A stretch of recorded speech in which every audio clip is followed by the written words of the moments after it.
Welcome to my live at the moment.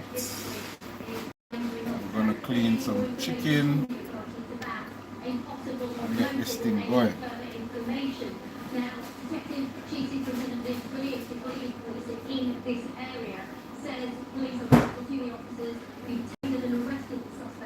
Before he could cause further harm.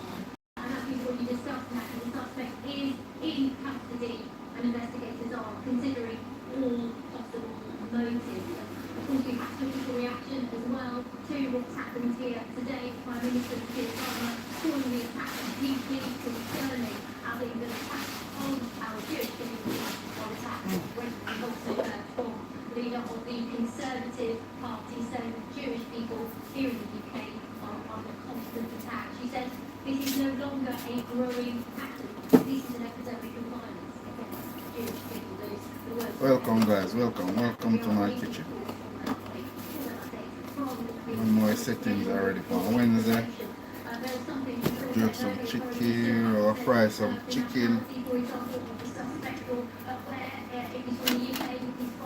Jerk chicken. He is in custody.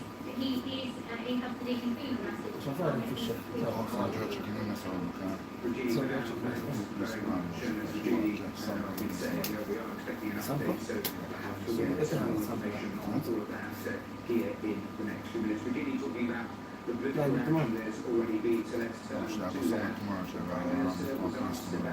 been arrested. Yeah man, I'm on it. We're trying to call them in. Take time to wear up and then I'll go up on the road as well, so Yeah. no, I'll go up on the road because Bye back. yeah. Pass it, give it us, give it. I know it's but they must sell them on cheap, 70 pounds feet, Yeah. I'm paying them 20, they must sell them on a shop now close. 20 pound for? Yeah. Yeah. That's what I want. It's 7 pounds, 70 pounds. Huh? Nice. Yeah, man, let's dig on. It is deeply concerning to everyone in this house. There is no conclusion. Yes guys, welcome to my kitchen. Here I'm gonna start cut up some chicken, clean some chicken. I'll fry some chicken and we'll jerk some chicken on the outside. I'll cook some rice. You know, today Wednesday we have fish as well, we're gonna fry some fish as well. Thanks for joining my live. Yeah. Let's get more this time from the Conservative Party, the Shadow Secretary Chris Phil has also been speaking about the attack.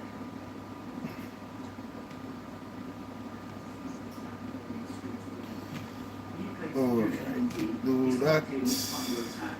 Well, feel unsafe. I spoke to one of you ago, you're scared to send the children Change to that. school because of these attacks. It's completely unacceptable that the government's response to this is not good. Potentially at-risk areas flooded with police patrols. I'd like to see counter-terrorism and surveillance powers used against those who may be planning anti-Semitic attacks. We also know that some of the recent Yes guys, welcome to my were arranged by live. I'd like to see Iranian diplomats and spies in the UK expelled. And I'd like to see any foreign citizen expressing anti-Semitic views, supporting extremism or terrorism deported from this country. To be very clear, this country is unacceptable.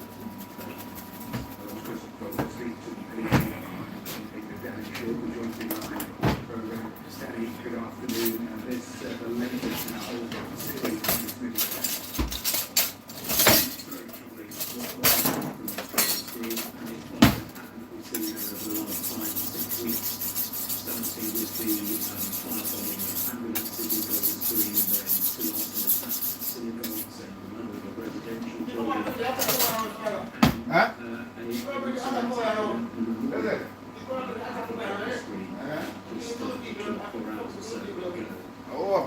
And I think the police response, to these incidents is good. However, I do question whether in the build-up to this, in the weeks to months beforehand, where all, some of the resources that could have been involved in gathering intelligence and forestalling some of these attacks actually was diverted to dealing with the hundreds of people that have been arrested for expressing support for Palestine. These were multiple arrests of people, essentially people who fall out of the law. And you do wonder whether that was a sensible use of resources, given what is now being faced in particularly. We have heard from Chief Spraggabenzeny who has said words of condemnation and those words sufficient and called for meaningful action. What would you imagine meaningful action to be with all of this? Well, the first thing that has to happen is that as soon as the perpetrator is identified and arrested, that suspect should be charged as quickly as possible and brought before the courts, and that court case should be speeded up so that it is passed through the courts, so that a very clear signal to anyone else considering such attacks that they won't get away with it and they will get a severe punishment. And that hasn't really happened so far. Now that's partly because some of these investigations take time and they're complex, trying to trace all the individuals involved. But where it is clear who the perpetrator is of this attack and others, I would urge the authorities, the police and the Crown Prosecution Service, working with the court service, to get those cases before court and Sharpen some of the knife them so we can cut the stuff properly. Anyway, welcome. Big up yourself, Baba. Baba Sky, Crystal, Isaiah, Sexy Maxi. Big up yourself. A really strong message to anyone else who is thinking of carrying out similar acts of violence. And that has to happen here as well. We need to see the punishment. And what, in terms of political action, the government is required, because you went through the list of recent acts only in the last few weeks, and we heard the political reaction there, but is there anything more that the authorities and government can actually do here? I think what the government needs to do is to set up immediately a task force to investigate and come up with solutions as to how the spread of anti-Semitism can be contained. It is clearly being spread in schools and other institutions in ways sometimes which are quite subtle and difficult to pick up. But this needs to be dealt with immediately, and it needs concerted action from the centre to do that. I do think the government has been too slow to act on that front. This has got to be the final wake-up call for them to do that. The police have got a job to investigate.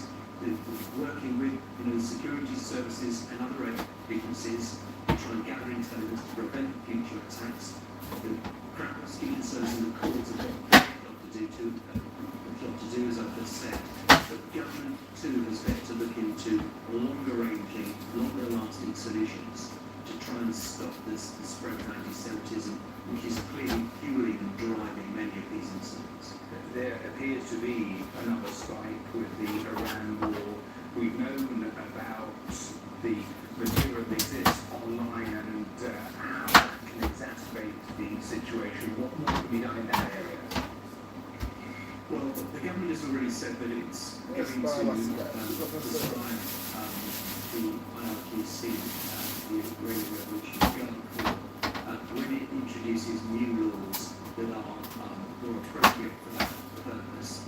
I would suggest that has to be an absolute priority as soon as it is reassembled after the elections. In the meantime, obviously, the great efforts that have to be made, at the level of the security services and at the police to try and gather intelligence and root out those individuals who are carrying out these acts or those who are inspiring such acts. Danny, I don't want to dive in, and apologies for that, but I can see Mark Rowley just heading towards the microphone, so he's got the yard and his colleagues as well, so let's just listen in. My thoughts are with everyone who has been affected by the attack. I'd like to praise the bravery of the police officers and members of the public who were at the scene and responded. At 11:16 this morning, two men, aged 76 and 34, were attacked on Highfield Avenue in Barnet. They suffered stab wounds in the attack and are now being looked after in hospital.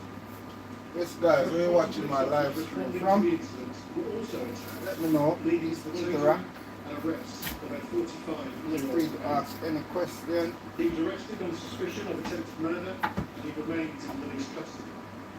The counter-terrorism policing are now leading the investigation. I can also confirm that this is now formally being declared a terrorist incident.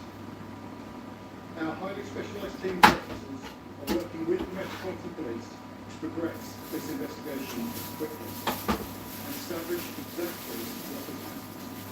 We're also working with our partners in the security services to ensure we have a full intelligence picture.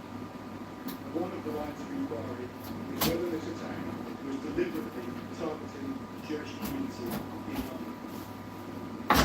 Now that community are strong, but they will be incredibly concerned to see and hear what has happened today, particularly in the wake of other incidents in recent weeks. And that concern will be felt not just in the capital, but in communities and homes across the UK. I want to make it clear that counter-terrorism policing and police forces up and down the country are mobilising to provide additional support and reassurance. And we request that the public are vigilant and stand alongside communities who may be feeling worried this evening. Please report anything that doesn't feel right. Be alert to what is happening where you live. The information you share can make a difference. Thank you. Yes, Baba Sky. That is Lawrence Taylor. He is the head of counter-terrorism policing, not really who I referenced. We are expecting to hear from him in the coming minutes, but Lawrence Taylor there talking about the bare details of what we know. The person who's been arrested, he made a point that Metropolitan Police officers were also attacked, and hence he was tasered. He very quickly turned to how the local community would be feeling. He said they were concerned. Very obviously, one of the lines of inquiry is whether that community has been deliberately targeted, and they'll be particularly concerned after a number of other attacks in London. Let me bring Danny Shaw back in, who was listening to that. And Danny, just like you, he also referenced previous attacks, and of course that is one of the essential lines of this inquiry, and confirming that it is formally being described as a terrorist incident. Yes, I think that was the most significant aspect of the statement that we heard from the detective, Lawrence Taylor.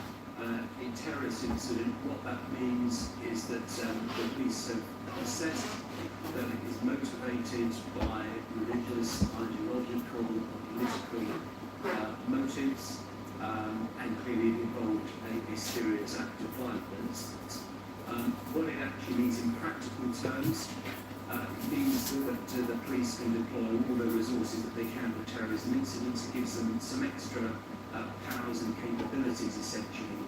But in practical terms, it's not going to make a huge deal of difference, because counter-terrorism policing were already dealing with this incident as they have been dealing with the other incidents over the past 5 or 6 weeks, the arsons and so on. But that it is a terrorist incident just shows you the seriousness with which this is now being taken. And you know, I do hope that all the agencies, policing, and the Crown Prosecution Service and the courts really step up and take this seriously and expedite this case through the courts. Given that it has been given that category of terrorist incident, does that give the authorities Come up and so I'm being run about to hold to question this individual? Well, he's being held on suspicion of attempted murder. Where then? Head up at that? Oh, but look, I'm in there, but Bobo's supposed to be sick.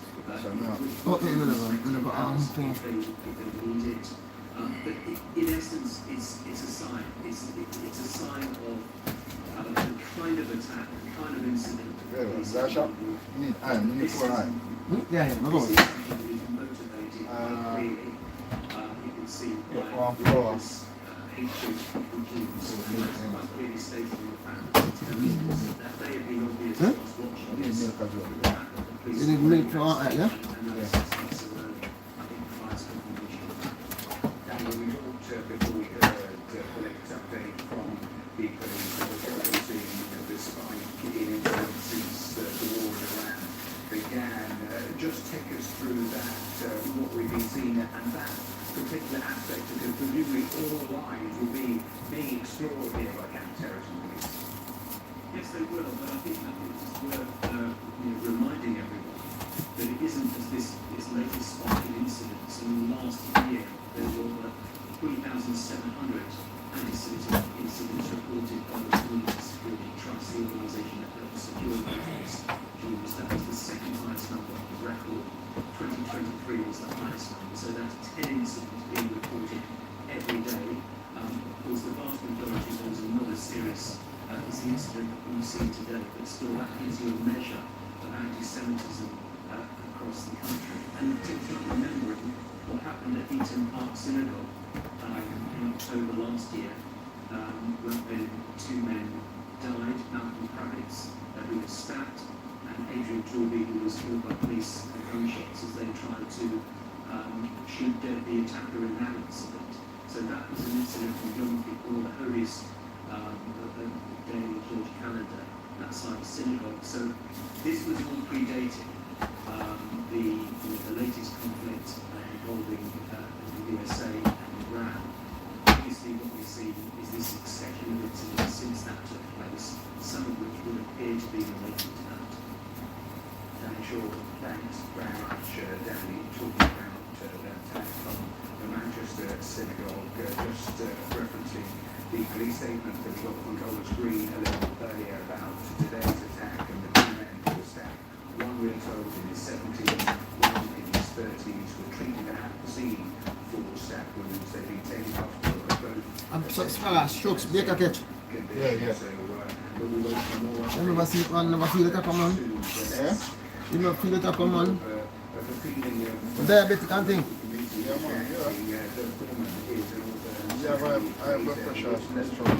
Where today's incident occurred, and he spoke to Lucy from the scene and told Telling us anyone, so what man, you feeling have to is stop it eat certain things. Yeah, man. Eat for the better, man. And eat for the worse. No one in the community is surprised, of course, the shock was happened, but no one's surprised that this We has try happened. still watch There has been a fall for 2.5 years, and Yeah, there has been you week can from week and 8 months of COVID-19 father, and it's no surprise that people have taken it as a call to arms. Our communities under attack, our synagogues, our community centres, and now visibly good people on the streets are under attack. As you've seen the video of the attack, the man on the chip out his visibly good symbol for seconds before he was then stabbed in the neck. So many people today are worried, they are frightened, but also this is a strong community, and we need to continue to support for more action, because we can't just keep keeping ourselves with security. There's been a strong police presence here in Golders Green, here across the community, and the streets, but clearly not enough needs to be done to actually for the ideology, the root cause of hatred, not just to tackle the spread of the fire and the things. Of course, it's appreciated that the police presence, the money that goes to CSP, and that's something that takes effect, and we can't just keep putting more police very high at all, and take effect of other routine attacks. If they want to attack, they'll go and attack police force. There are things that can be done today, though, by the government that could help. John Rogan, like Professor Support Deputy, was just speaking about how we've seen perhaps the IRPC and foreign states sponsoring and encouraging this terror. So we stand the IRPC, we subscribe to them, we subscribe groups like the Muslim Brotherhood, who are radicalising young people in schools and university campuses across the country. And ultimately, who are also recruiting people. We've seen a spate of arson attacks across recent weeks on those properties, which has only spurred on robbery, people like those who today to stab students on the street. And so we need to start calling that out like it is. And we need to start, as I say, describing the urgency, describing this brother today, but also we keep hearing, as of this community has said, this silent majority that stand behind us. And I do believe that, I want to believe that. But so often they stay silent, and it's high time that people across the country go pause about it. This isn't just an attack on the Jewish community, it's an attack on Britain itself. It's time for people to start calling that out, it's time for people to start speaking with us, standing with us, and actually to stop being silent, because I do fear it might already be too late. Well, I mentioned a short while ago the first statement from the chief rabbi saying words of condemnation are no longer sufficient. and calling for meaningful action after today's stabbings. Let's go live last night with Absolutely shocking. Fox, yeah. Live with I Nana. blocked you. Big man black. Yeah, man, no. No one on what young John over there. But at the same time, does not diminish our deep commitment to our faith, to Jewish life, and the strong resilience of the Jewish community. I don't know what's the maybe if you know I didn't know what's the one. All around, there's a possibility of further attacks. The police are making every effort, and I see them on Ellen Single. They're very, very present. But enough will only be enough when it stops, and it's a matter for the police and the government, but it's also a matter for all of our society. It concerns all our society. Jews, like Muslims, like everybody should be safe in their streets, in their schools, in their places of prayer, and we need to find a way of stopping the rhetoric of hate, which particularly affects Jews, but affects many other groups as well, because hateful words lead to hateful acts, and hateful acts leads to attempts like this to kill. And prayers are really with all those who've been traumatized like this. Well, we were showing you the scenes a little earlier on the House of Commons because Labour MP Catherine West raising the issue with the Prime Minister. She's joined me live now on the programme. And Catherine West, thank you very much for your time. Thanks for joining us here on BBC News. Your reaction to the events we've seen today. Slap on the corner, see.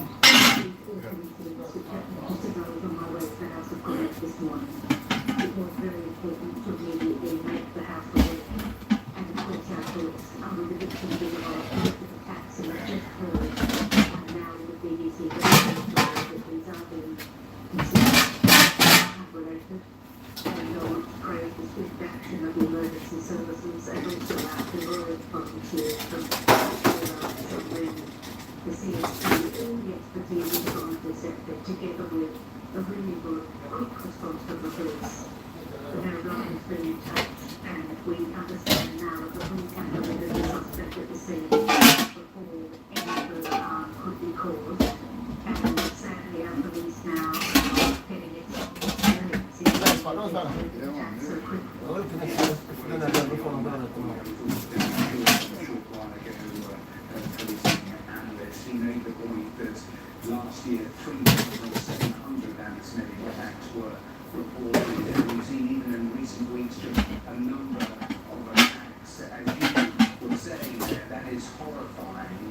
But what additional measures could be taken, certainly from your perspective, the government perspective, from MPs? One of the first things which there are practically is the constituency of my colleagues. We met today with the Home Secretary who went through the operational plans. The operational plans have actually been in place for some weeks now because obviously working closely with other services who knew that there would be a risk and this particular period of time there's been a spike in attacks.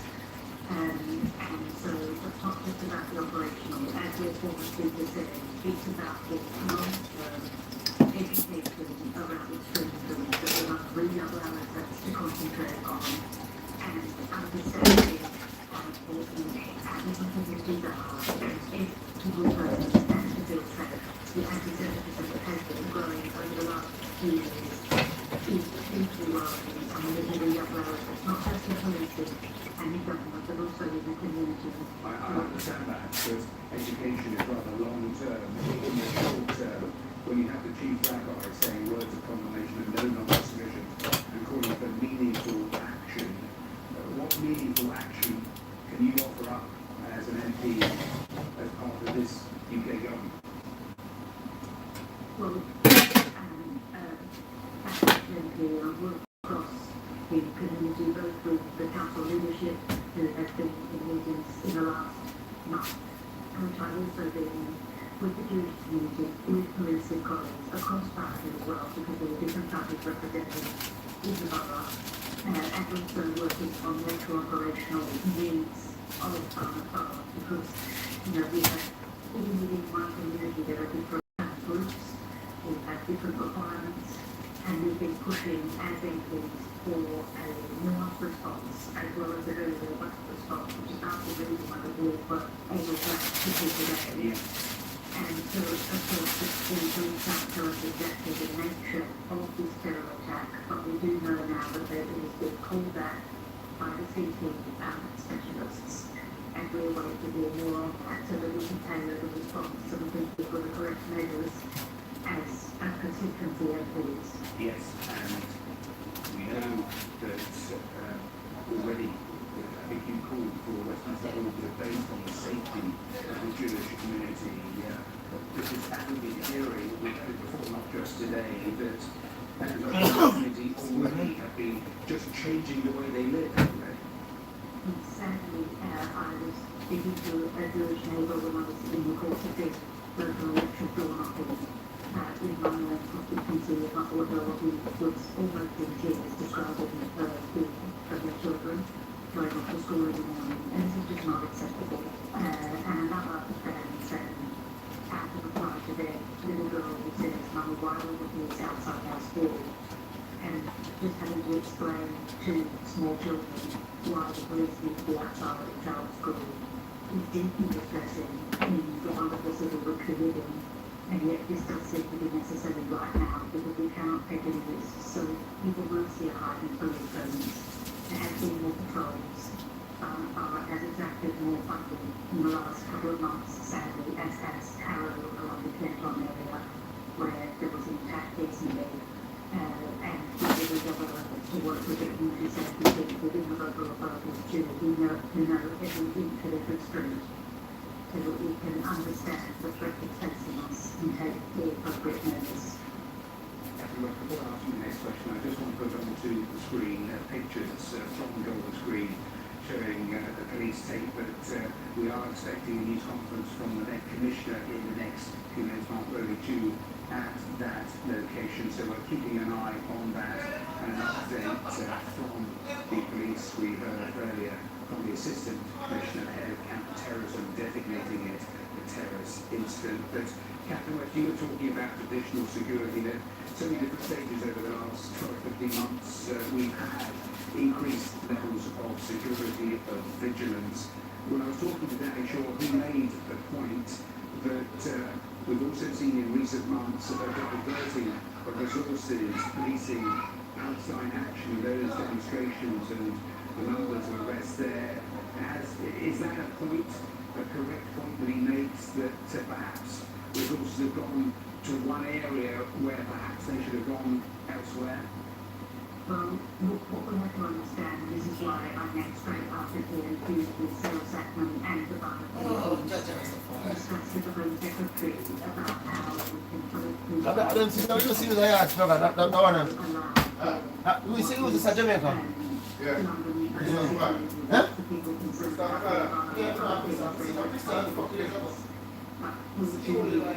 To make sure that the response locally in our neighbourhood's environment is adequate, and that was the point that we brought home, because obviously we had a spike, we had a big resource put in the environment, but we can't stop that now, because originally that was considered to be adequate response for what had happened about 6 weeks ago, but sadly we will have to continue that, and that's the points that we were raising with the Home Secretary straight after hearing this today, as Barnett MPs, to say we can't stop this response now, we have to keep that up. And the CST Community Safety Trust, which does make a record of all the episodes of attacks in London, has excellent intelligence and advice, and that's the sort of information that we will be using to feed back to the Home Secretary as to the need for more policing in Borough Farm.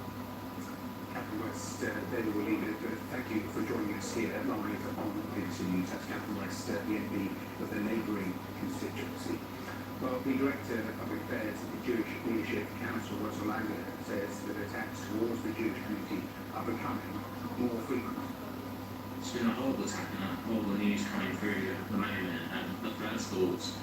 Fortunately, it's not surprised. It's always shocking to hear news like this, but working in an organisation, the Jewish Leadership Council, working with partners across the Jewish community, This is just something we have come to expect. It's not a matter if these events happen, it's when these events happen.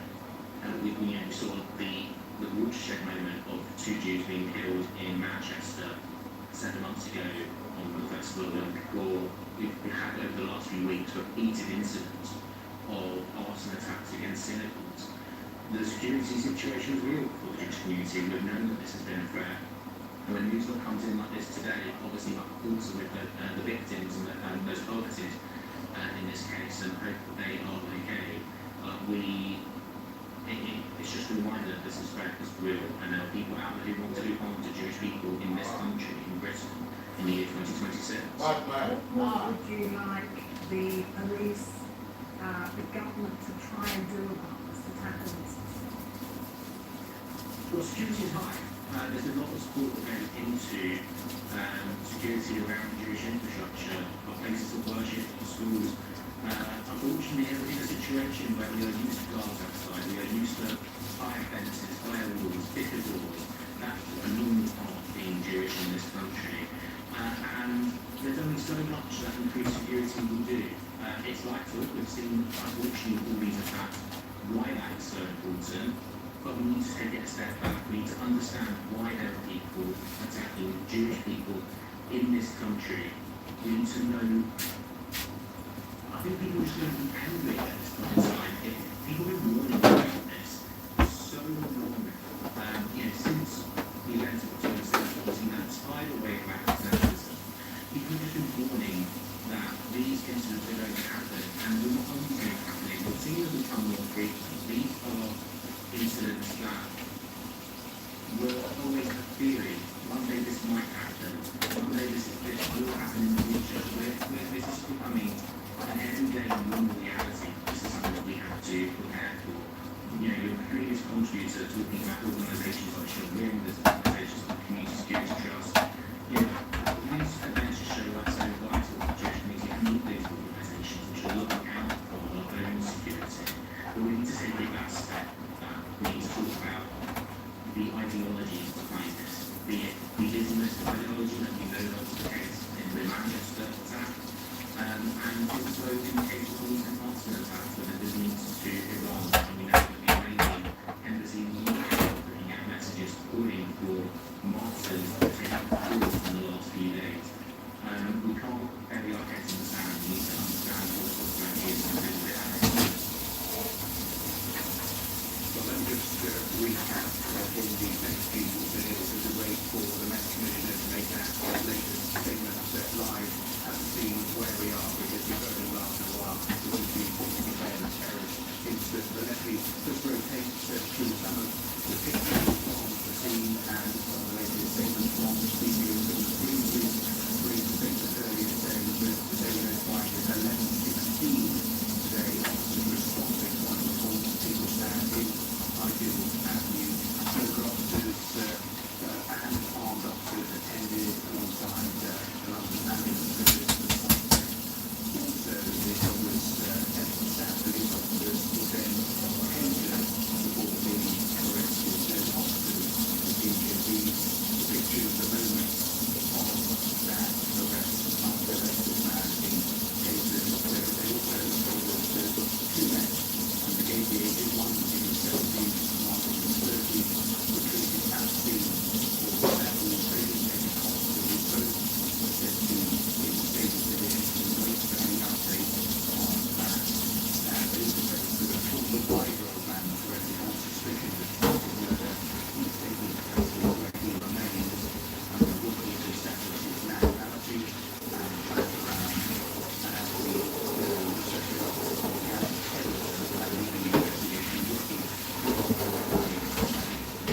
circumstances and any links to terrorism.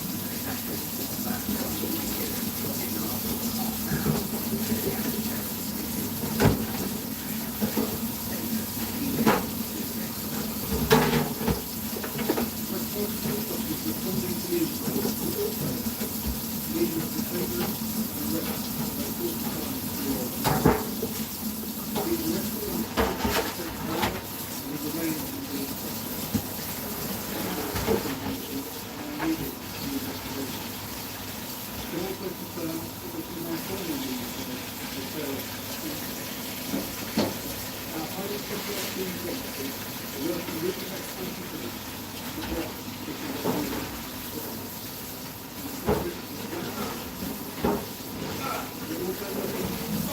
Huh?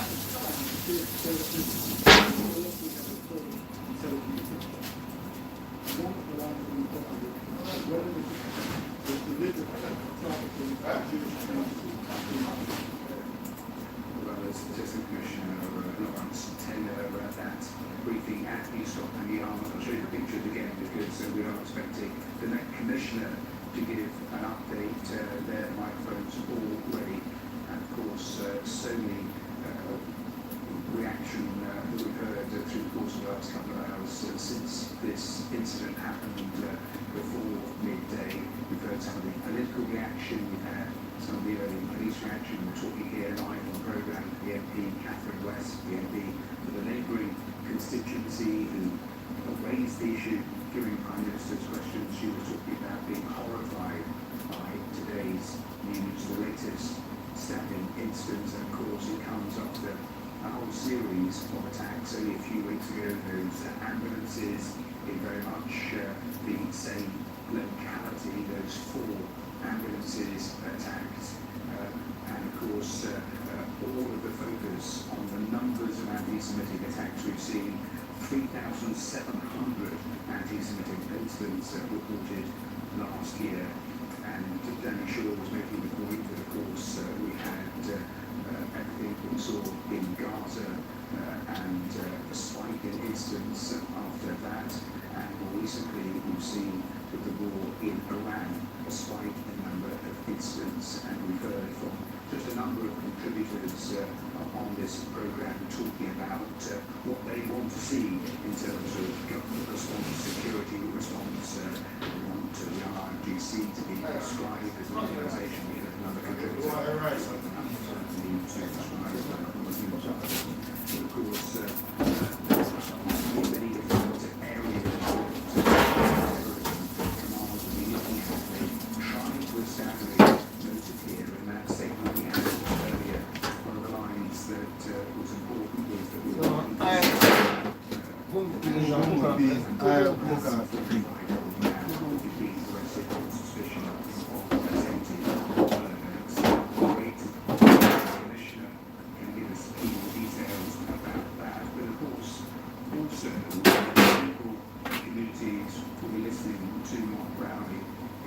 reassurance, what we might say, in terms of trying to make their communities safer. Because certainly security has been increased around synagogues and other areas that are seen as potential targets. We've heard from people in the Jewish community how they have changed the way they live their lives, trying to minimise risks. But despite all of that, we've seen another attack today. We've seen other attacks in the last 4 or 5 weeks. So it will be interesting, the choice of words from Mark Rowley, what he said about trying to reassure communities about, again, whether areas in the Jewish community will receive extra security that have already been stepped up. But it would be interesting to see if the Commissioner has anything to add around that. So that is the scene. The microphones are ready, and I am being told that that huddle, that group of officers just around the corner now making their way to the microphone. So I don't think we're that far away from that latest news briefing from Mark Rowley. I suspect it won't be that different in terms of what we heard a moment or 2 ago from the head of counter-terrorism police. But perhaps it's that reassurance around communities that perhaps we'll hear from Mark Rowley. We are expecting also at some stage London's Mayor to be calm to also talk to the media. We're not being told as yet exactly when that is, but there the cameras, I think you can just about see just in the front part of the shot as they make their way towards the cameras. So the latest news briefing after today's stabbing attack. 2 separate areas, one outside a synagogue and another different parts of Highfield Avenue, meaning 2 people have been taken to hospital, both described as being in stable condition, one who was 70, one who's in his 30s, and a 45-year-old man being arrested. We know that it has now been formally declared a terrorist incident, but that simply allows that command to take over to lead the investigation. Of course, all areas will now be probed as they try to find out more about this individual, more about any potential motive, and more about just the impact this is likely to have on this community there in Golders Green in North London, but also Jewish communities all around the country, because incidents,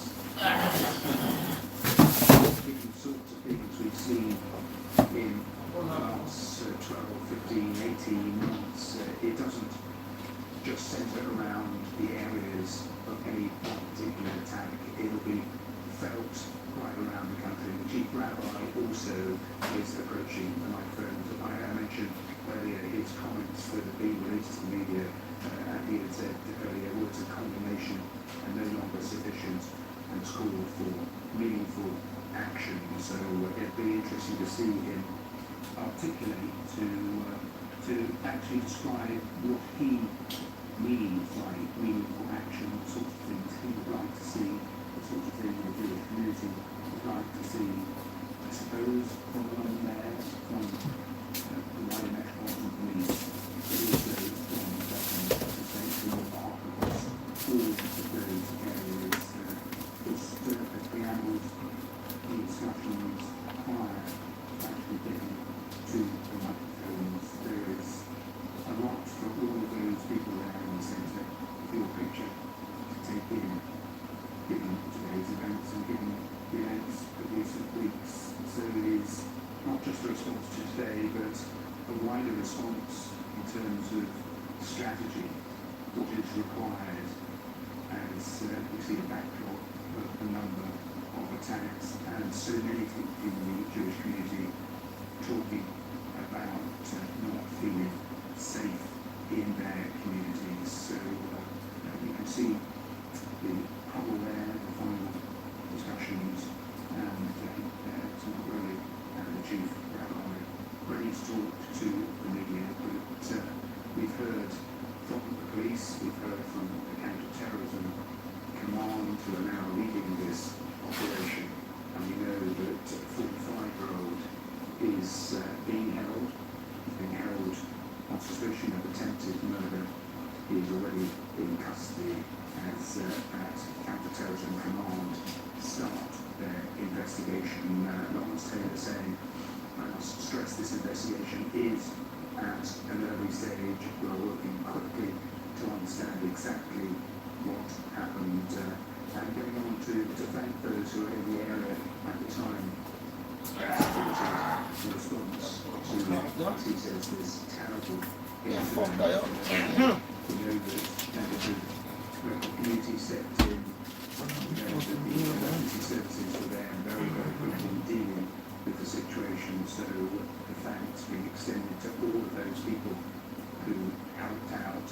And there was also additional comments in that earlier statement from Detective Chief Superintendent Luke Williams, who leads policing in that Golders Green area, who said, I talked with the victims of this horrific attack and breaking two officers who swiftly tasered the rescue force so he could call further. And so we're aware of the significant distress and concern this incident is likely to cause in the face of a number of incidents in the local area. The suspect is in custody and investigators are considering all possible motives. So that from the earlier statement from the police, and just the latest also an update from the police coming to us from Golders Green. The Press Association is reporting the man who was stabbed on Highfield Avenue in Golders Green. His friend has been talking to the Press Association, described him as a terrific guy. When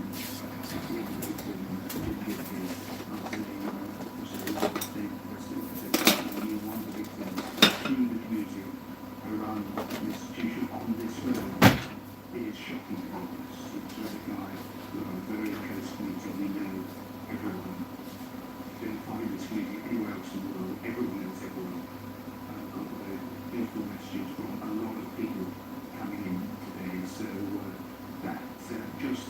message or comments from a friend of one of those two victims, and now those representatives from the Metropolitan Police, Chief Rabbi, are approaching my home. So I'm going to pause. I'll be giving you some of the backdrop, some of the details of what happened since the and then and the Chief Rabbi will give you the very latest. So I will pause and you will come.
Before coming here today, I met with them.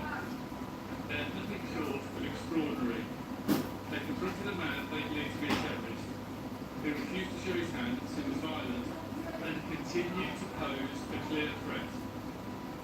These were not armed officers, and they feared that he was throwing explosive charges. Using only their training, their courage, and their safeness, they managed to defend whilst he continued to try and attack and stab them. They will tell you they were simply doing their jobs, but without their bravery, I dread to think what the outcome would be. I also want to recognise the extraordinary voluntary first responders from the community, including children. And so it was about 11:16 this morning, there was such reports of people being stabbed in Highfield Road in North West London. They attended along with local ambulance service. Two men, one in his 70s and one in their 30s, were treated at the scene of Spraggabenz, and they now taken to hospital. The 45-year-old man has been arrested on suspicion of attempted murder and remains in custody following a check at a local hospital. He has a history of serious violence and mental health issues, and that investigation continues. Let me say a few words about what this was. Let me be clear. This is an attack on one community. An attack on one community is an attack on all London's communities. This is an attack on Londoners. It is an attack on British Jews. Too many Jewish people in this country feel they have to make choices that no other Briton ever has to make. They have to make choices about how they dress, where they go, what they live their lives. That's completely unacceptable and has gone on far too long. We also need to be honest about the nature of the threat. Anti-Semitism is fuelled by hateful and extremist ideologies, hostile states, the extreme right, and the extreme left. These are terrorist and hateful belief systems, but they're all rooted in racism. They're given space to operate when civic debate is weak, when hate is excused, and when people are unwilling to challenge it directly. I also believe now is the time to ask some difficult questions. Why don't we see more condemnation of the attacks we've seen in recent weeks? Where are all the voices against hate? And where is the solidarity with fellow Londoners who are being targeted simply for who they are? Legitimately debate about international affairs should never be allowed to legitimise anti-Semitism or violence against British Jews here on the streets of London. When that line is blurred, attacks become more likely. Let me be clear, we've seen a rise in rates and sexism and hate crime. And whilst I can't comment on live investigation, some individuals have been encouraged, persuaded or paid to commit acts of violence on behalf of organisations and self-space. If you act out of hatred, racism or anti-Semitism, we will come after you, and you will face consequences. Fuck off, I don't know. I want to speak directly about the impact on communities. In response to the recent week, we set about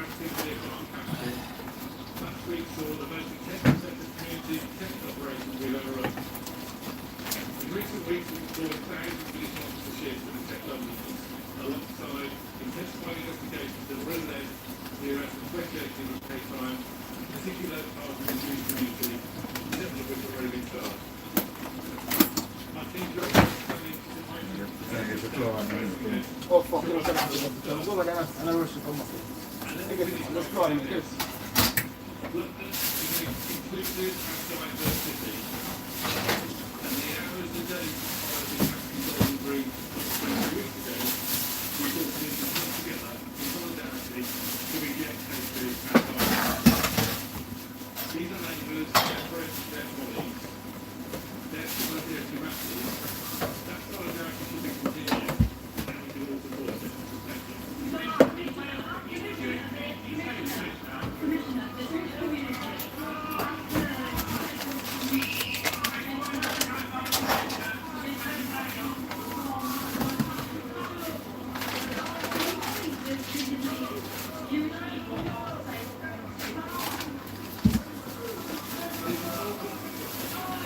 This is an awful attack today.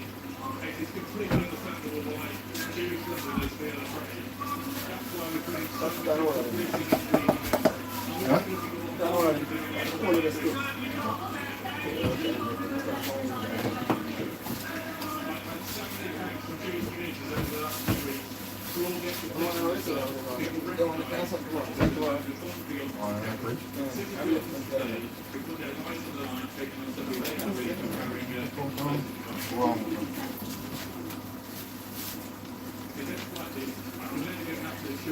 we're doing everything we can do to protect people in difficult times, and I'm calling on others to stand out and challenge the anti-Semitic white supremacy that they want to represent. What's one of us up there for? See that up there? That's the right there up the border. Yeah. Extraordinary. We're doing everything we can do to help the right. Now we're discussing with government in the forthcoming weeks what more they can do to help us and help the community. I'll hand over to those MPs.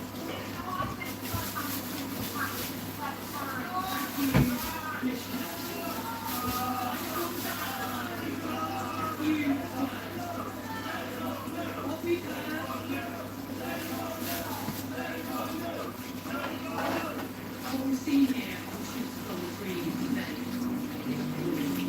is a politely ignoring terrorist violence. It is a spectre of anti-Semitic attacks that this community has endured over the past few weeks are terror. They extend the shockwaves of terror and fear into this community. My first thoughts are with the victims of these appalling incidents.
about are you going to resign? Are you keeping Jewish communities safe?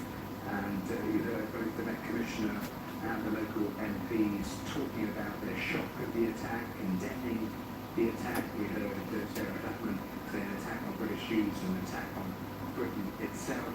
And it is, we need to stand up to anti-Semitism, she said. And she went on to say, I understand the anger because the fear is real.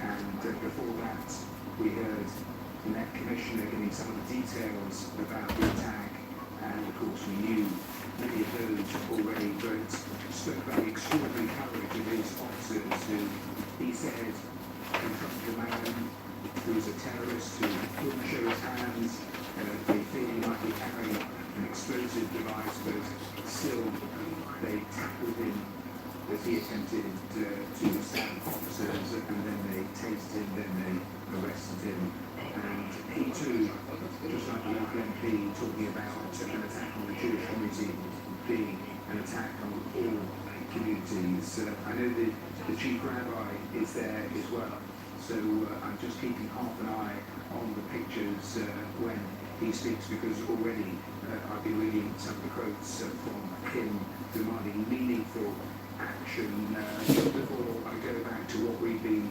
seeing, let me just update you in terms of some wider reaction, because the Prime Minister's office in Israel has issued a statement through Reuters saying, we demand and expect action by the British government to protect Jews after the stabbing attack in London.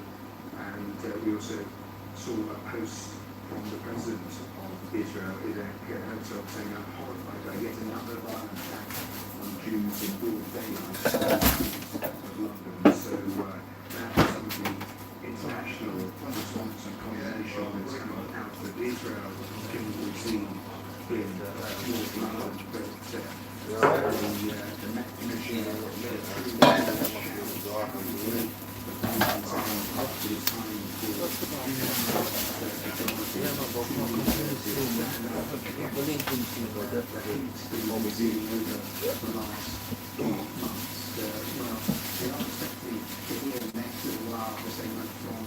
Home Secretary, I can see out the corner of my eye, she's been talking to reporters, so we bring you the very latest from the government. We heard that from the local MP, but of course the government, as you heard there, from the statement from Benjamin Netanyahu's office demanding the British government act to protect the Jewish community after this latest incident. So we'll hear Shabana Abu has to say in the next couple of minutes, but I'm really pressed to give an update to reporters that the shouting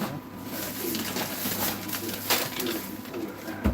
Regina Nathan, who is there for us at the scene of that news conference, is waiting to talk to me. And Regina, you were standing off camera as that news briefing was being done, and it was incredibly rowdy. So many people, you could just hear the anger in the shouts. I'm going to go in. Safe on the streets of Rush. Absolutely, and that's it. I mean, as they were moving up, and we're still actually behind me here, as they were moving up to take to the microphone, I know a few shots of people are sitting only going to be safe, because there have been other community has been gathering here through the course of the afternoon. But it was when Mark was taking questions. Oh, you've been feeding them up, yeah? Feeding them up, I should say. Calling for him to resign. I think you've probably picked up as well on the news conference in the background.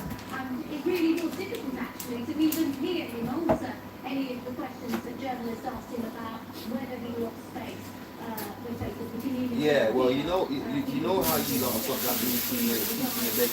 You don't put them in the bed sometimes and not always. You're going to want to come in. So it really does give you a sense of the challenges and the pressure. Yeah, but no, I'm fine. Right now, because there are many people Really? who say I'm looking for it, man. I'm this is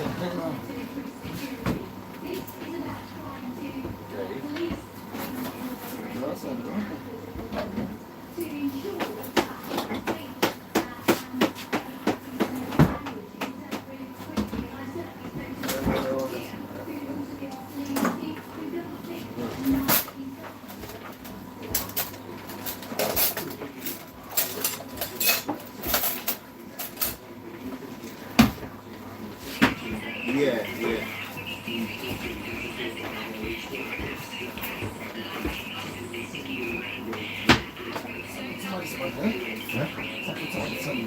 No,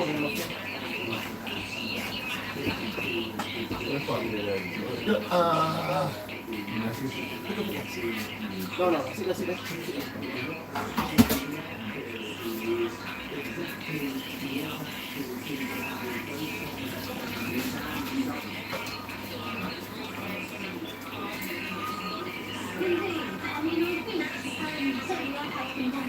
Yeah. I asked you today, I literally just seen about 5 minutes ago. Yeah, I just seen him about 5 minutes ago, and I was like, at the end of the day, you know what? Like, I'm glad to see you come down, because there's only so long you can be a fool for, isn't it?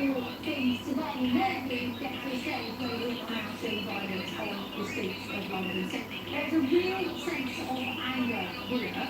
And a sense from some people that this isn't about increasing security anymore. This isn't about saying, okay, let's increase the security levels of synagogues to an even higher level to ensure that people are protected. There are people saying that there needs to be a broader conversation about how anti-Semitic language is dealt. And it's interesting actually, because there was one line that Samar mentioned that I thought was very kind of fitting to all of that. Yeah, he would. He said He would, because I'm trying to say to you, he's not a principled man. And that's certainly what some people have said to me today, is that where is the condemnation? Yes, Yeah, man, them man are waste. when the widespread condemnation, another line that Samar said is, where is the solidarity of fellow Londoners? So I think there is a sense even from the Metropolitan Police and those remarks that we gave, perhaps there needs to be more of an outrage at what is happening. Yeah, so? As we said earlier, Matthew, this particular area, we're only talking about moving away from here, but those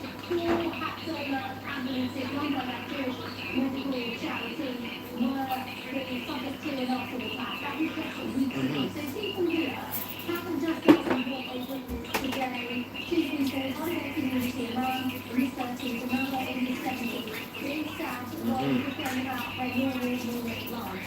But it's also come off the back, of course, of an arson attack on those ambulances. And it's also come off the back of other arson attacks in recent weeks in Europe and London. So I think the feeling from people here, and that's why we heard frustration and anger, is they look for a better finger. Brigade threats. Once again, I was actually attacking the Jews, talking to reporters, mentioning the Prime Minister meeting following what we've seen on the screen. But the Secretary has just been talking to journalists on an update in terms of the government's response. So let's hear what Prime Minister said. Well, this horrifying attack has been incident. Police are continuing to investigate the initial circumstances do suggest that the destination of a charity of the people and more than that on established which is very early in the investigation.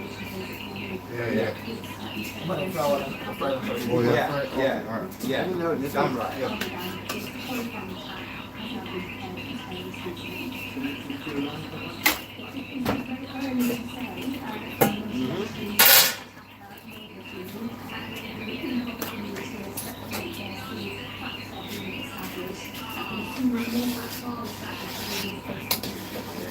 My man there waiting for the line.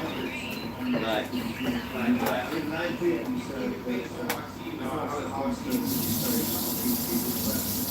yet the Jewish community clearly less so than their neighbours. Very clear that this is a horrifying attack. It is been declared as a terrorist incident. My thoughts are with the victims, their families, and the wider community as well. The attack on our Jewish community is an attack on us all, and we take the safety of our Jewish community very seriously. The government has already been taking action on security and ensuring that our synagogues and community centres and Jewish schools are well protected. There has been an enhanced police presence that will continue, and we will do everything to ensure our Jewish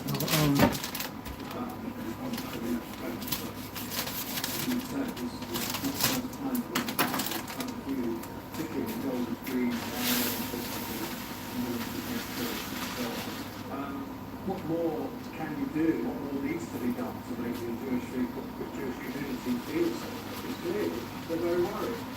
My first responsibility is to make sure that on the security side of it, ensuring that we are doing absolutely everything that we can. That's why the government has recently announced an uplift in funding for public service and responsible properties, more specialists and paying for police officers within some of our community areas. I will make sure we do everything in our power to keep our community safe. We're also very clear as a government that we have to tackle the root causes about sexism, which challenges communities are under attack. We've got money behind education, trying to deal with these issues going on. Understand how to support vulnerability impact hatred before it is able to take hold. My colleagues in the health department and in other parts of government are reviewing the wider response that we need from the government, because we are absolutely clear. Yes, we have to keep our community safe, but we do have to deal with those causes as well. Oh, this way has a nice burger. Yeah, should we see his pizza last year? I didn't know it was tomorrow.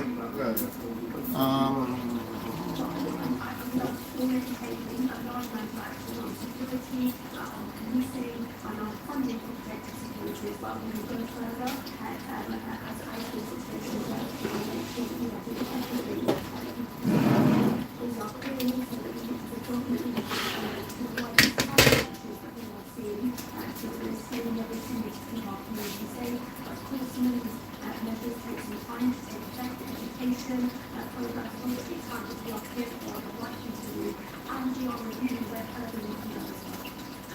It's not just the Jewish community here, it's the Israeli government. You probably know that Isaac Herzog, the Israeli president, has said the UK government can no longer claim that anti-Semitism is under control, and the Prime Minister's words are no substitute for confronting roots of anti-Semitism. The Jewish community are using patience with sympathy and warm words and not enough action. We can very clear, our Jewish community are a part of our community here in the United Kingdom, and I want them to feel safe. I do not want Jewish people in other countries to be human-like, to have to get in a horrible, service. And we are not doing that.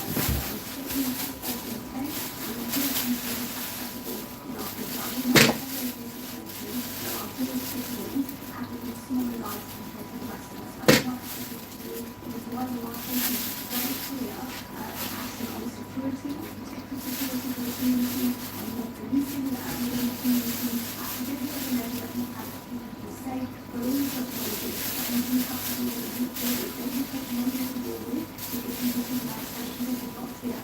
We will not fit in, as we know, our human rights and the oldest country. And I'm very clear that this government can and will take the action that is needed to root out anti-Semitism from our country. If you say to political opponents, you might say that the Labour government is not doing enough to protect the Jewish community or tackle this sort of violence because they're worried about pro-Gaza voters and pro-Gaza candidates in elections and the threat to Labour at the ballot box next week. I think it's absolutely appalling for anybody to try to take part in politics with issues of safety and our Jewish community in this country, or indeed of anyone in this country. This is not a party political football for anybody to be looking at, and there is nothing other than the safety of our Jewish community, which is in my mind the last thing that the United is so sexy, and I hope our fight across government has everything to do with keeping our own people in our own country safe, and any suggestion otherwise I think is absolutely wrong. Do you have any more information on the condition of the children? You know, the young man is 17 and one is 30 to attack our English healthcare in hospital, and we need to have a number of things. Is that the security of the way it is? I will do that. We will see the only contact with people like me and group members of the community and other groups. I will not be able to comment on the further guiding matters now, but I will see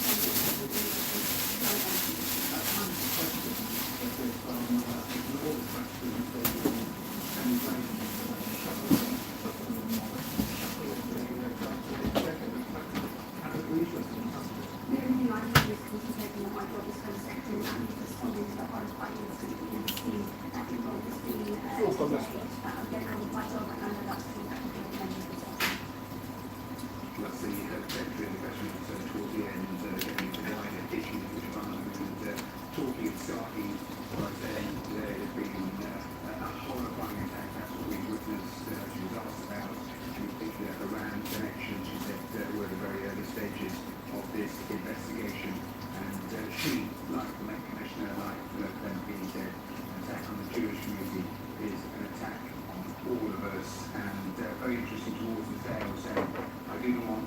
people living a smaller life. That's not warm words. It is a statement of intent. It is simply not acceptable. We heard the Met Commissioner heckled during his news conference. So let's go back to Regina, who shares Mark Rowley with live in Gold Screen. Regina.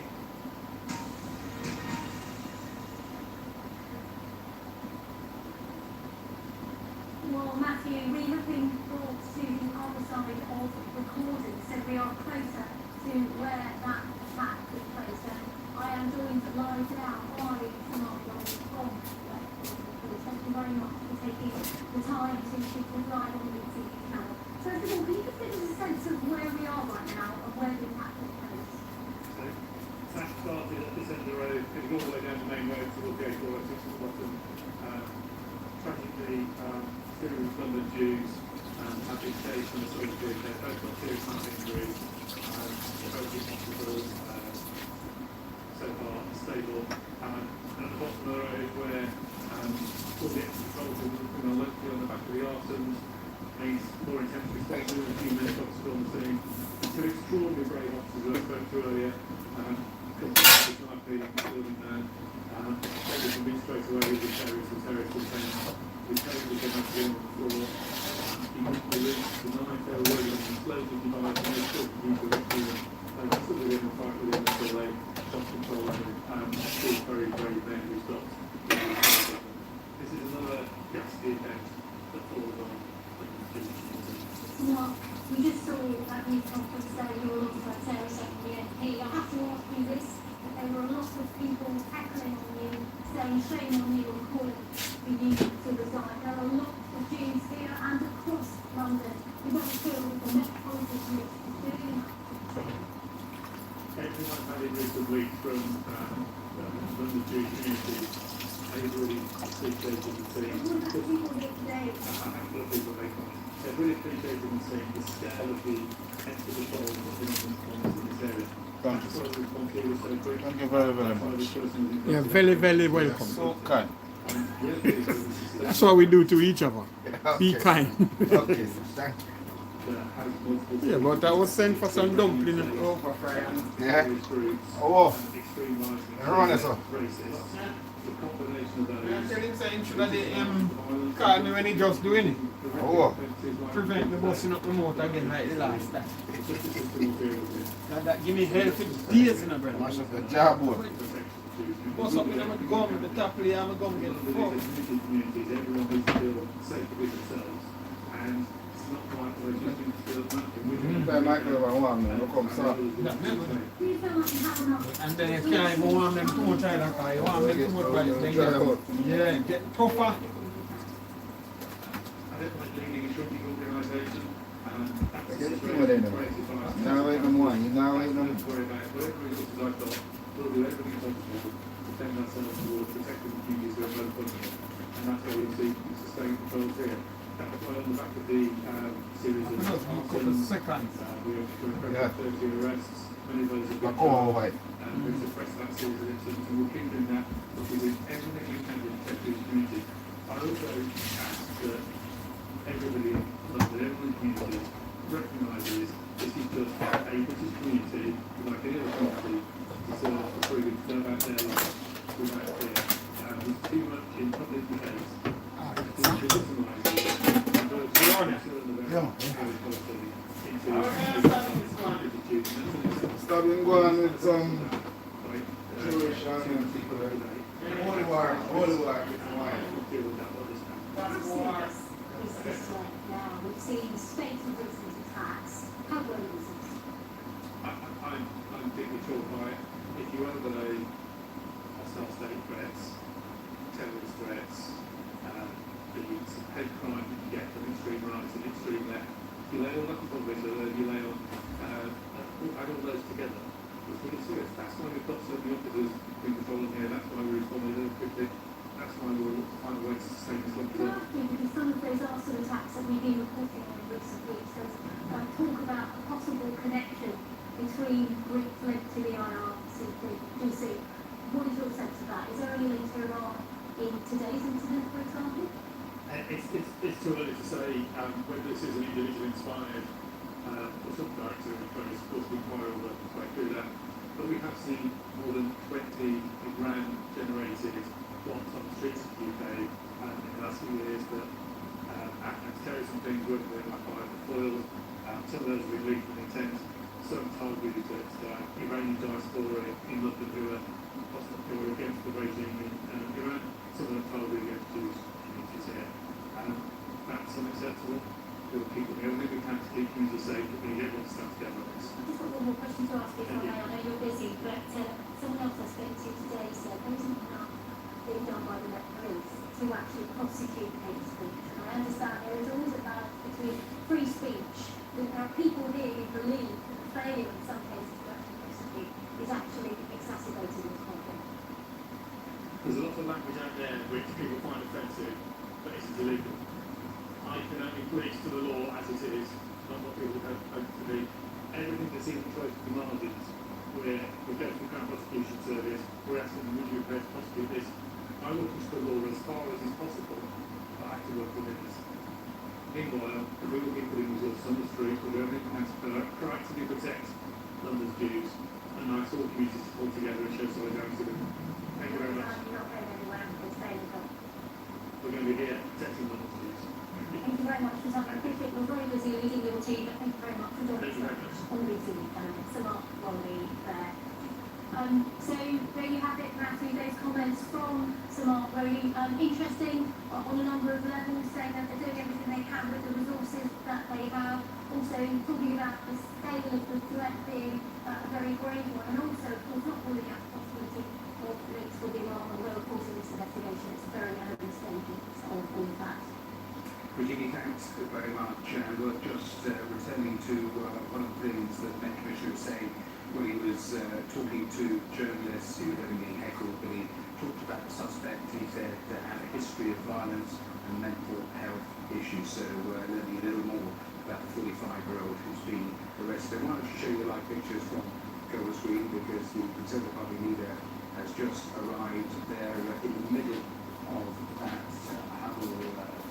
And just after I see so many press there that she's in the green and just about to go out. But we've heard from Chris Hope, the Shadow Home Secretary, talking a little bit earlier and played that clip that Ken Baynock heading to Golders Green to see for herself, to talk to communities there and to hear from them directly about what they think needs doing. We heard from some of the hecklers, their anger directed at both the local MP and the Met Commissioner. They're very interesting, some of the things Marbury was saying there to Reggie. But those are some of the latest live pictures. Let's speak live on the programme from the Chief Executive for the Board of Deputies of British Jews, Michael Bigger. Michael, thank you. I know you've been sitting there waiting for us to come to you for a little while as we have taken in all of the latest live responses. So thank you for your patience. You must be horrified by what we've seen on the streets of London today. Yes, horrified, but not surprised.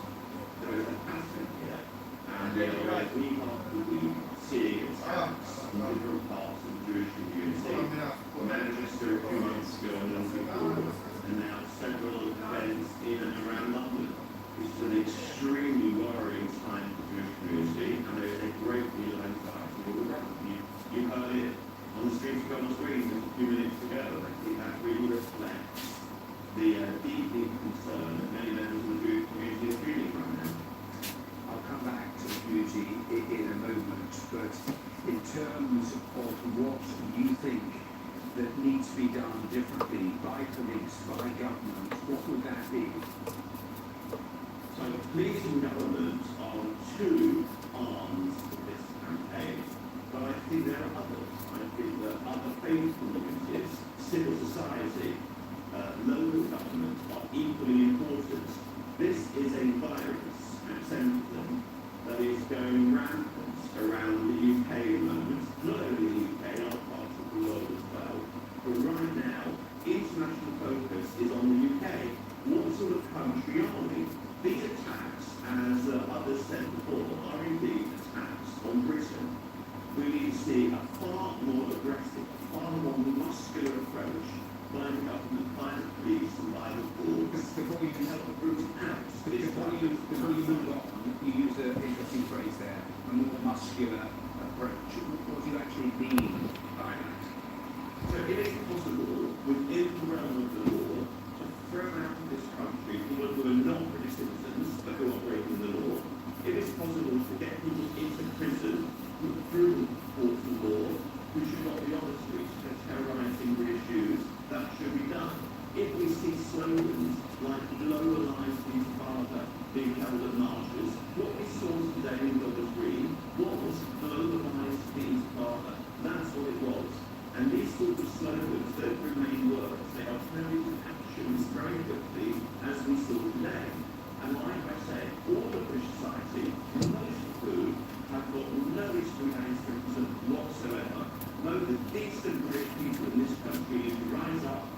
and destroy, defeat, discourage anti-Semitism, but it won't only affect the Jewish community, it affects all of British society because we are all British citizens.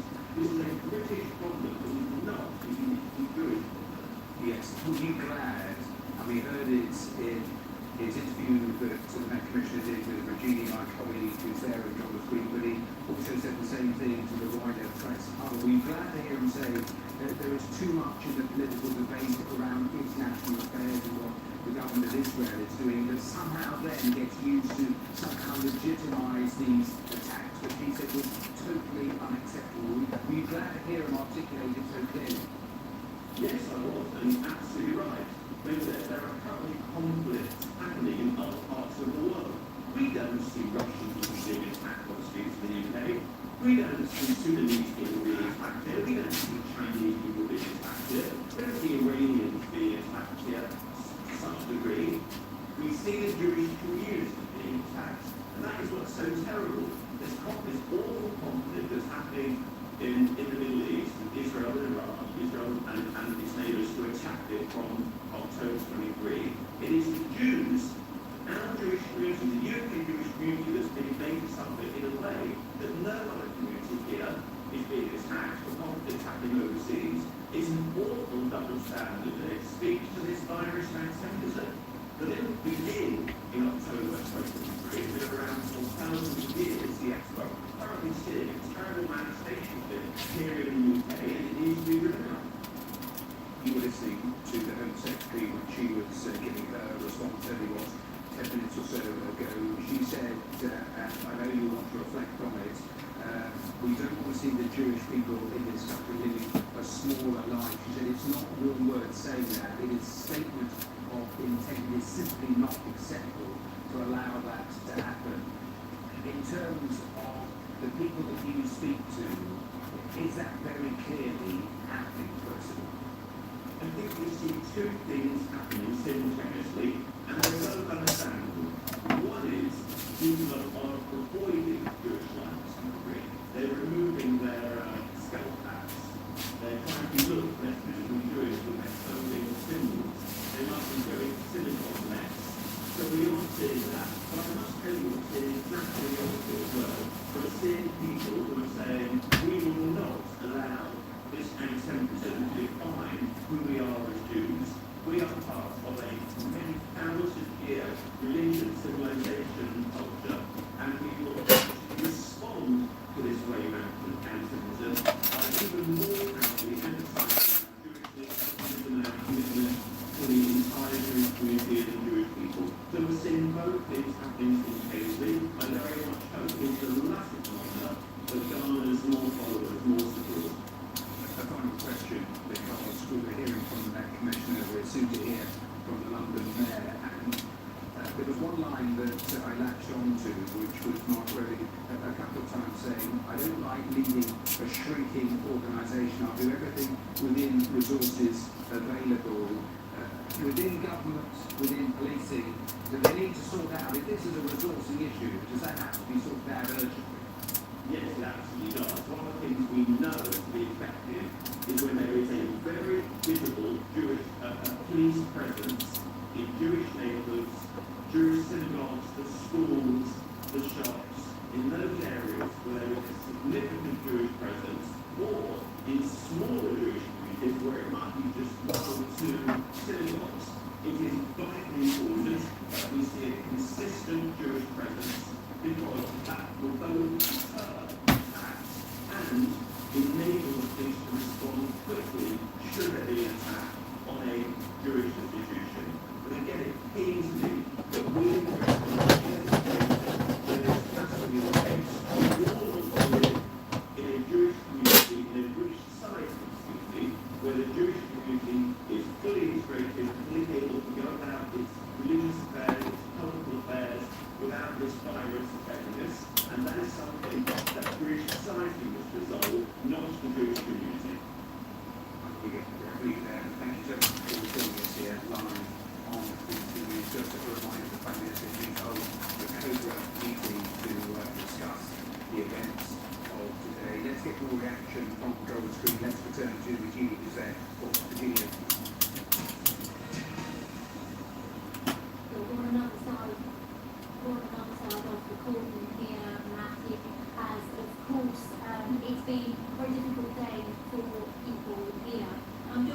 by Sarah Sackman, the local MP.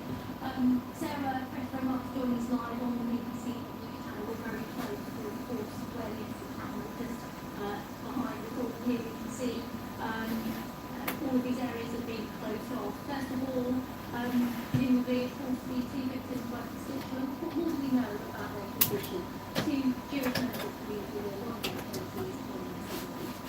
What we know is that Jewish people in the heart of the community were attacked simply because they were Jews. The police have declared this a terrorist incident, and I think that is the right description, because what the perpetrator of this attack and the other attacks that are taking place here in North London are doing is spreading fear and spreading terror. My first thought is with those two victims, who I understand in a stable condition, but of course and prayers for them. But secondly, with the first responders, with the local community volunteers, Shomrin, Hatsola, and also our local police who responded brilliantly to apprehend the perpetrator and basically prevent anything far worse from happening. Let me ask you this. You said that in public dialogue with the King Home Secretary, we know that the Prime Minister is preparing a code review. Tell us more about what's going on at our government. What we've seen here today is, as I said, a terrorist incident, part of a growing spike in anti-Semitism, and I've taken that to the very top of government. I spoke to the Home Secretary, she understands just how serious this is.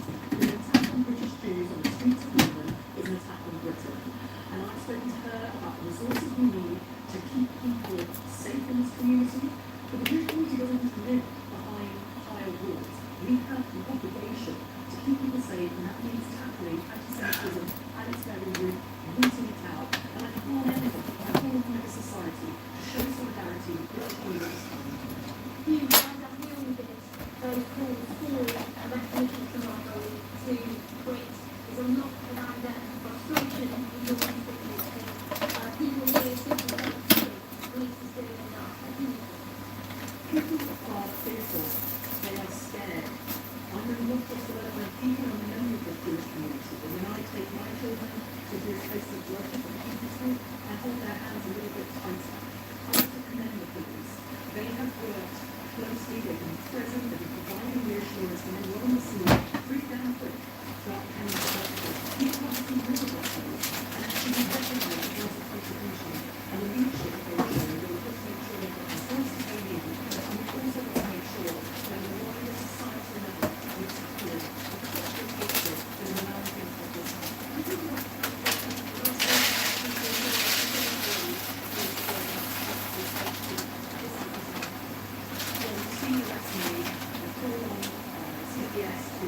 Continue to bring forward the to tackle not just those who are but the ambient anti-Semitism. They also want to say this: more of those with unique perspectives, members of the community who are fearful, but also that allies are everywhere. I heard young figures, or not, from local community leaders who stand in solidarity with their communities, and for them to raise their voice and to say and say that an attack on those Jews is an attack on British values, and we have a collective responsibility from government, from other institutions and civil society to call out. And the people that are people is a member of the Jewish community here in Western. Can you tell us again? I feel like the next is closing in, and that there are reasons to be fearful, but as I said, I also see those two things. I see the solidarity from our neighbours, in the further part of the problem. I see solidarity from the Muslim majority that make up British people. And I also see the response from the very top of government and police who stand with the British community. That's what I see with the reassurance that we will bring this fight. But yes, I understand the people that feel scared because I talk to the right people. But I also know that the solidarity, the will, and the determination that these people feel dangerous for more to say. Yeah, really much related to constituency. So great to have it happening. Don't know much more about conditions of the victims, but we do know that this attack has really permeated every section area of this community. It really is quite beautiful here to see Thank you very much for being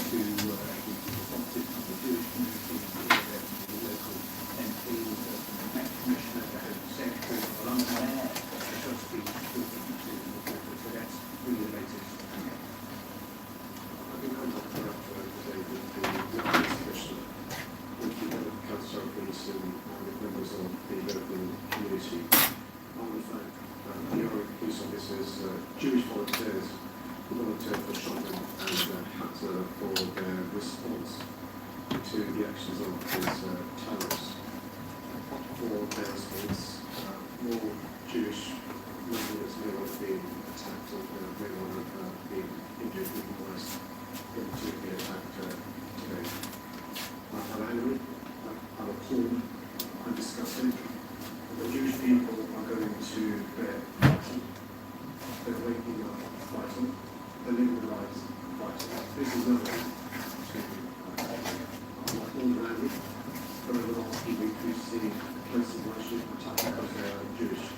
Buildings attacked because they are Jewish. Another attacked because they are Jewish. It is incredibly important that those of us that are Jewish have fellowship and support to our Jewish brothers and sisters. We've seen over the last few weeks Londoners scared because they are Jewish. All the community will see, but of course over the next few additional police officers around more support and solidarity for non-Jewish members as well. And I think the most shocking thing, both for the Jewish community and for Londoners and the wider community, would be that this has happened so much in recent weeks. Buildings have been attacked, ambulances have been set alight for the Jewish community in the last 4 weeks. And this morning there was a man running down the street with a knife, attacking people who were identified as Jewish. I've lived with all my life. I've been faced by Londoners throughout my life, and actually for the last few decades. I've never seen the sort of fear my friends, colleagues and neighbours are feeling because they are Jewish. I've never experienced this level of attacks on Jewish people across our country. We saw last year a Jewish festival attack on city in Manchester. We've seen this year a Jewish festival attack on places of worship, on ambulances, and today 2 Jewish children are fighting for their lives. People are scared. Jewish people are scared. Parents are scared. Children are scared. Teachers are scared. It cannot be right. The single virtue of a school being a Jewish school requires additional protection. The single virtue of a place of worship being a synagogue requires additional protection. The single virtue of giving Jewish leaders to be volunteers will represent an act of working, shopping, and community security trust. So civil will carry supporting the Jewish community, carry on investing in the CST and in our tools. But it happens on today. Non-Jewish people waking up to their lives like citizens and fear. Our friends, neighbours and colleagues are feeling this must be a wake call. Now we see it very much as a wake-up call today, Judah, and the police are saying they're treating it as a terror attack, and they made a very early call on labelling it a terrorist incident. As far as I'm concerned, my team is concerned, and the police are concerned. Not even my those across the country will know if they're what it is to attack others. An attack on Jewish London is an attack on our country. An attack on a Southern, an attack on our country. This attack today has spread terror in the Jewish community, not just in London, not just across the country, but across the globe. Our response must be equal. Can you understand those who criticise the response over the last 4 weeks, where promises were made about extra police patrols, about more security, about visible policing, and say, we're hearing that again now, and why would it make a difference this time? It hasn't stopped today's attack. And I've seen, since October 2023, consequences of increasing unaccepted. I've spoken to on a regular basis friends, colleagues and neighbours who are Jewish who are frightened. I've spoken to parents who are frightened. I've spoken to grandparents who are frightened. I've spoken to Holocaust survivors who are frightened. It's really important, in addition to police security services, the government, Singapore, and the authorities when we can, but we have a responsibility to show allyship and solidarity to Jewish people. Is there a concern that perhaps the Jewish community will lose faith in the Metropolitan Police because of events like this and because of policies that were made before about extra security? That's absolutely disgusting in many ways. I am of what's happened today. I'm so proud of the heroic police officer. I'm so proud of the Jewish volunteers who work for Shulman. I'm so proud of the Jewish Londoners who work for Hazard. we've seen today the very worst of humanity in the accent of this terrorist. We've also seen today the very best of humanity, the very best of, I'm sure I speak about all of this, whether you're Jewish, Muslim, Christian, Buddhist, Hindu, Muslim, whatever faith, say that. And thoughts of prayers today is like two Romans who have been attacked today and fighting their life for no reason, not because they're Jewish. If I want to, what reassurance can you give on what will change actually on the streets of London in terms of a visible reassurance for Jewish people? Well, I've been speaking to not just to the head of counter-terror policing, but just to the head of the police service, but also to not just the government and not just the local community, to see what more we can do and what we must do, not just to ensure that Jewish people feel safe and are safe. Quite clearly, they are not. Because quite clearly we've seen people attacked because they are Jewish. We've seen places of worship attacked because they are Jewish places of worship. We've seen buildings attacked because they are perceived as being Jewish buildings. We've seen this heightened fear getting worse and worse and worse. That's not acceptable. That's not acceptable in our country. We're not sorry about. So what does that look like on the streets then? So the coach has confirmed that today there will be even more additional pieces than there's been in the last few weeks. He's confirmed that they're working with the counter-terror team and also with partners. We'll see what more comes in the next few days and weeks. The key thing that Ian and I determined to do is to make this rather than a situation where you see a rise and a fall, and a rise and a fall of additional police officers. What's clear that the events of the last few weeks and months have been a increased visibility in this community to deter people and terrorists from trying to attack this community, but also to reassure that this community will be protected. Straight to a statement from Buckingham Palace and the King of the Palace saying that His Majesty is being kept fully informed and is naturally deeply concerned, in particular about the impact for the Jewish community. The statement goes on to say his thoughts and prayers with the two individuals who were injured and offers his heartfelt gratitude to those who so selflessly rushed to their aid. So a statement there from Buckingham Palace from the King, who of course he is in the United States on that state visit, but monitoring events of the day here in Northern. So that makes it coming to us from Buckingham Palace. Through the course of the last couple of hours, we have been there putting on the screen, getting reaction from the Jewish community, hearing from the Met Commissioner, we heard from the anti-terrorism command who are leading today's investigation.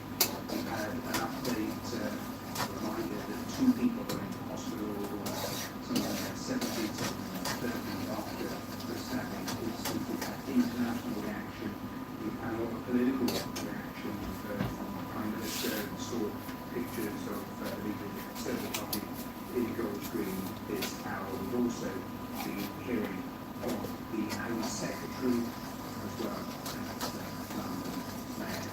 So we just as we go through some issues, tell you that we'll have the very latest on this story. Of course, we know the Prime Minister is chairing a Cobra meeting about this morning's events. It was very interesting listening to the Met Commissioner talking about his shock, his horror at events. I just wanted to look through some of the latest pictures that have just come into us of the moments around this incident this morning, and you can see there that is the moment that individual is tasered and there the arrest being carried out. The ex-commissioner talking about the bravery of his officers approaching somebody with a knife but not knowing what was in his hands, worrying about whether he was carrying anything explosive. So those some of the latest pictures. The man is tasered and police officers finally some fish. Sea responses from those officers as they deal with an incident. An officer there kicking the individual there as they try to just detain him. But exactly as Mark Willie was saying, he was giving details about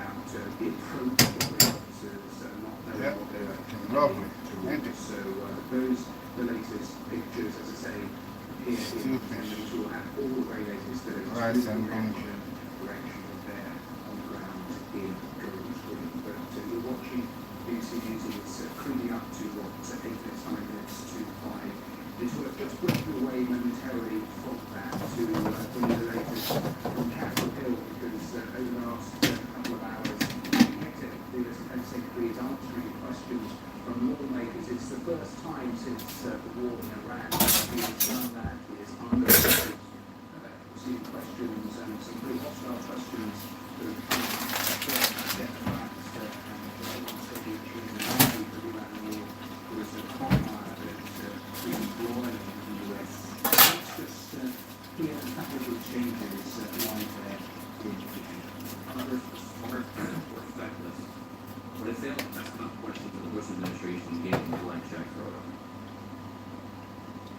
Well, if you're trying to compare this war to the Iraq assassination, the president first would have called a stupid war, then it's a false comparison.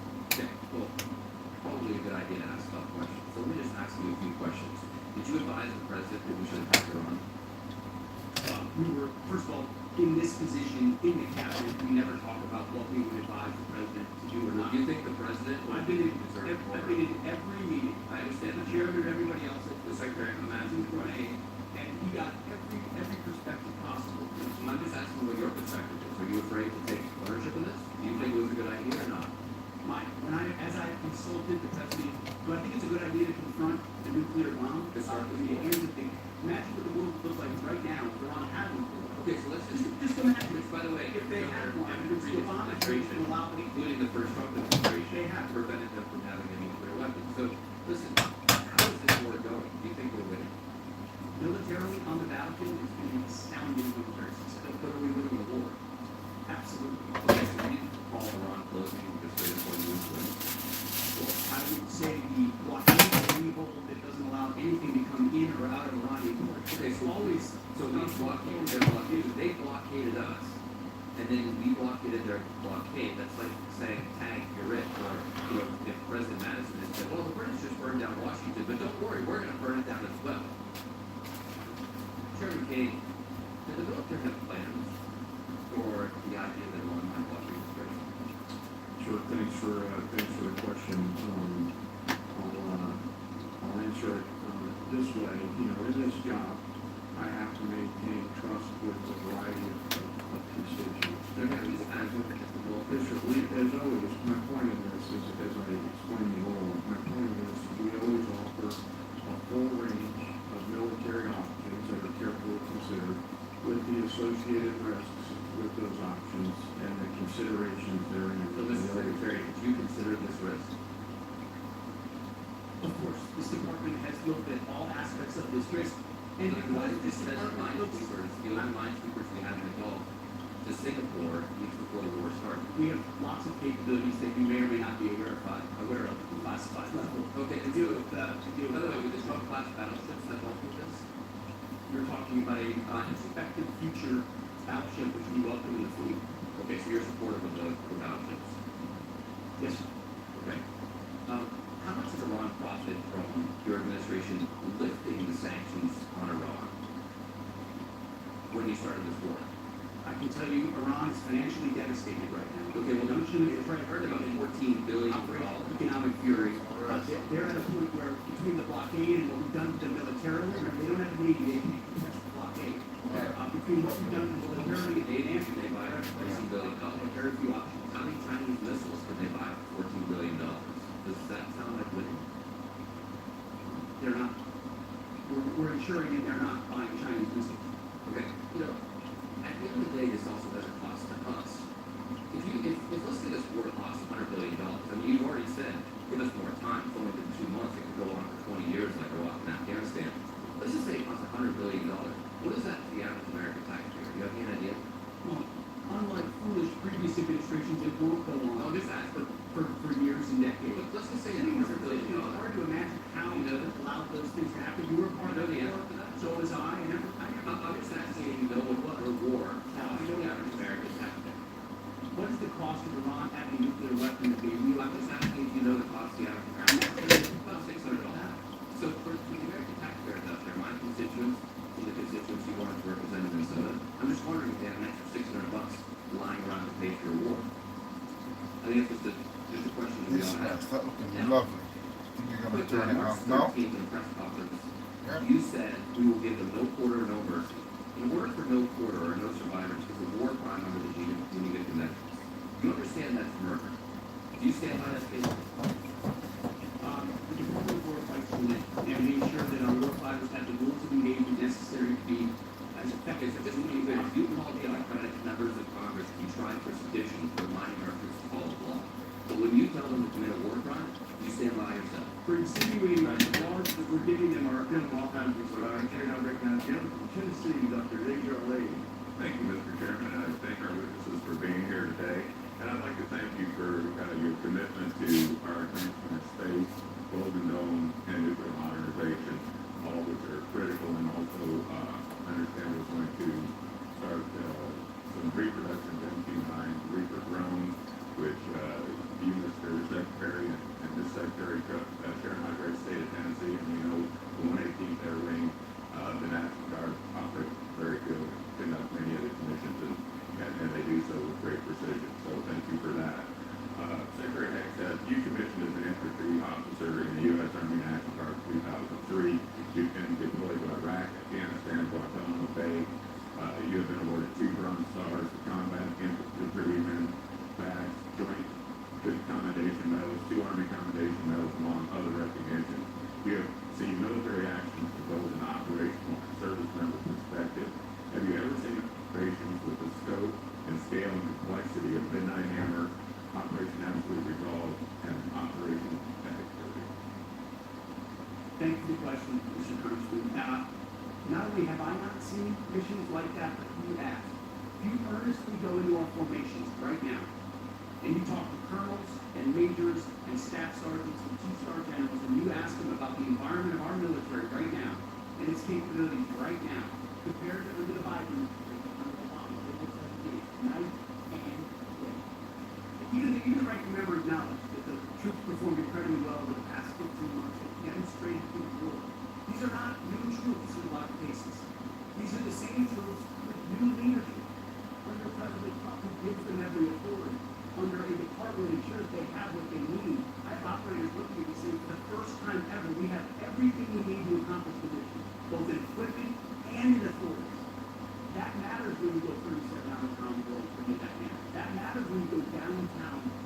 Then we're going to come away from quite feisty exchanges, a couple of very direct questions aimed at the Defence Secretary, and we've seen the exec just avoiding the direct answers, one of them about whether it advised Donald Trump to actually go ahead with that war. So a very interesting session has been going on for a couple of hours. We'll be back in Washington here a little later.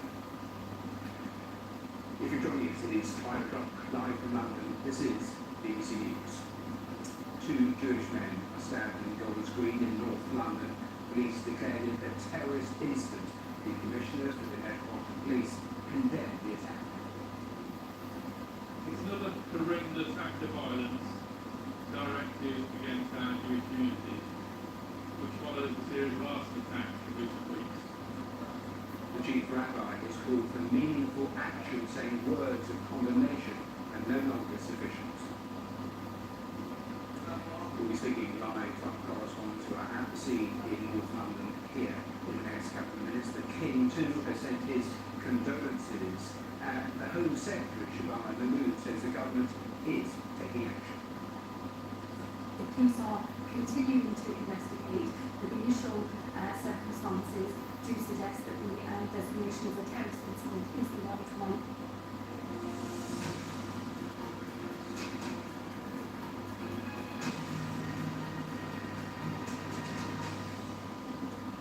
Welcome to BBC News, and let's stay with that major breaking news here in North London. It's happening of 2 Jewish men in Golders Green. It has been declared a terrorist incident today, with counter-terrorism police taking the lead in the investigation. Well, the 2 victims were both seriously injured but are in a stable condition in hospital. We've also just received these pictures of the moment the suspect was arrested. Police brought a man down with a taser. The image of the suspect in this footage has been blurred. Well, earlier, witnesses say a man with a knife was seen running down High Street, attempting to stab Jewish people in the area.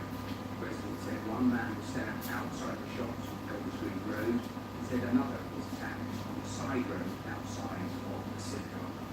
Well, that was a little earlier in the last hour or so. The Met Commissioner gave this statement about the incident and praised the response of the police. I just want to pay tribute to our officers who were on the scene with his actions and undoubtedly prevented further injury and safety. Before coming here today, I met with them. They're nothing short of extraordinary. They confronted a man they believed to be a terrorist who refused to show his hands, who was violent, and continued to pose a clear threat. These were not armed officers, and they feared that he was carrying an explosive device. Using their tasers, they managed to detain him, whilst he continued to try and attack and stab them. They will tell you they were simply doing their jobs, but without their bravery, I dread to think what the outcome would be. Well, that's the Met Commissioner, a lot of the time in that news conference, he was barred, he was heckled, he was shouted at. Let's go to my colleague, Virginia Blackmartin, who has in Golders Green for us. And Virginia, you, first of all, I was just mentioning the heckling in terms of the Commissioner. You talked to them afterwards, and very clearly wrote the news conference afterwards, horrified by today's events, and really pushed on what he is going to do to make the Jewish community feel safe on the streets. Yeah, as you say, during that news conference, we hear that there is frustration amongst people here who feel that extra community is being treated by that policy. And linked to that, they blame its commissioner, Mark Rowley. If I just step away and just show you, so this is heading down to the Wood Corner, be a supermarket, a butcher, a fruit shop. Normally this is a very lively strip of Golders Green, the focal point of the Jewish community, because now very much the thing of a police investigation. But I think the thing that's worth pointing out is that it was only a few weeks ago that 4 ambulances run by a Jewish charity were the subject of an arson attack. So this, for many people here, isn't just a one. This is just the latest in what they see as a worsening situation for Jews in this part of London. Of course, after other arson attacks in recent weeks as well. And that's why I think there is so much pressure on the Metropolitan Police. And as you said, Matthew, I was able to have a one-on-one interview with Samar after he gave that news conference. We're coming back to some of that now. Two London Jews have been chased and assaulted. They've both got serious knife injuries. They're both in hospital so far. Stable. There are lots of the road where all the cars will go through the wood on the back of the arson. These more intentionally stopped in, a few men got to on the team. Two extraordinary brave officers I spoke to earlier. Confronted this knife-wielding man. They were convinced straight away he was a terrorist intent. He taken down to him on the floor. He wouldn't release the knife. They were already an explosive device, and they took him to rescue him. They wrestled with him and fight with him until they got control of him. Two very brave men who stopped injuries to other people. This is another event that falls on London Jewish community. Mark, you just saw that news conference there, you were alongside Sarah Secretary MP. I have to ask you this, but there were a lot of people heckling on you, saying shame on you and calling for you to resign. There are lots of Jews here and across London who don't feel that the Metropolitan Police is doing enough to protect them. I've had recent weeks from London Jewish communities. They've really appreciated and seen. What about people here today? Yes, guys, welcome to my little smart kitchen. Wednesday we got rice and gungo peas, brown stew fish, fried chicken, jerk chicken.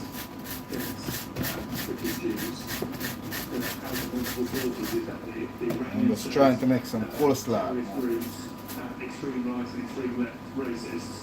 The combination of those legitimises the violence and leads to people committing horrific offences like we do today. The most important to do, the justice system will deal with it.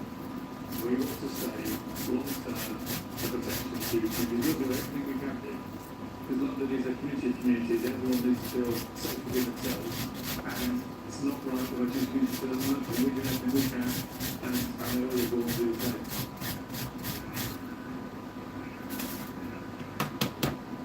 So, some of the thoughts of the Metropolitan Police Commissioner, Rowley. I also spoke to the MP for this constituency, Sarah Sackman, and she is a member of the Jewish community here as well, and she said, she talked about many Jewish people that have been into recently in light of these recent attacks, and said, there's already a lot of security they have to go through just to get to their synagogue. And she said, she as well, as an individual who lives in this constituency, does at times feel scared. She was speaking from a personal perspective, not as an MP, and I think that just underlines the sense of fear that people have here at the moment. And yes, of course, the Metropolitan Police says that it's doing all it can, but for many people here, that's simply not enough. Thanks once again. Let's bring in Samantha, who's in a different part of Golders Green. And Samantha, just give me a sense of some of the conversations you've been having with people where you are. Yeah, I'm at the upper end of Golders Green Road, and you can see a police presence still behind me that's been with the officers there. And it's a busy road here, and obviously the Golders Green Road has been closed off due to these investigations. A huge amount of people have been coming backwards and forwards over the past few hours, a lot from the Jewish community.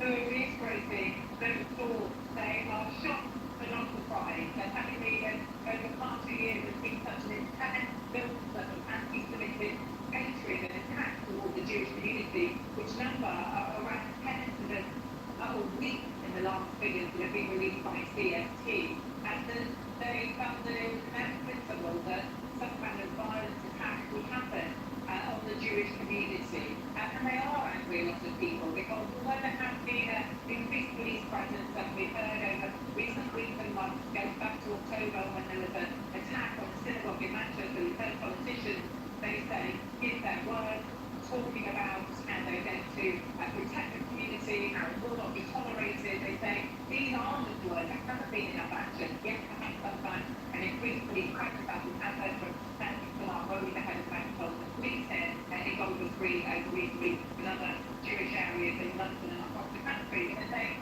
what the reason is a rise in hatred, a rise in extremism. They feel that that has to be settled. So what they want to hear now from politicians, from community leaders, from civic leaders, is actual concrete action into how the Jewish community can live safely in this country and not behind ever-increasing higher walls, more security. So that is very much the feeling here. They want action, not words. Thanks very much for that update. Well, we'll have more from Golders Green here in a moment, but let us turn to what we've heard from Buckingham Palace in the last little while, because they have released a statement from the King saying His Majesty has been kept fully informed and is naturally deeply concerned, in particular about the impact for the Jewish community. His thoughts and prayers are with the two individuals who were injured and offers his heartfelt gratitude to those who so selflessly rushed to their aid. So that statement put out in the last 30 minutes from Buckingham Palace.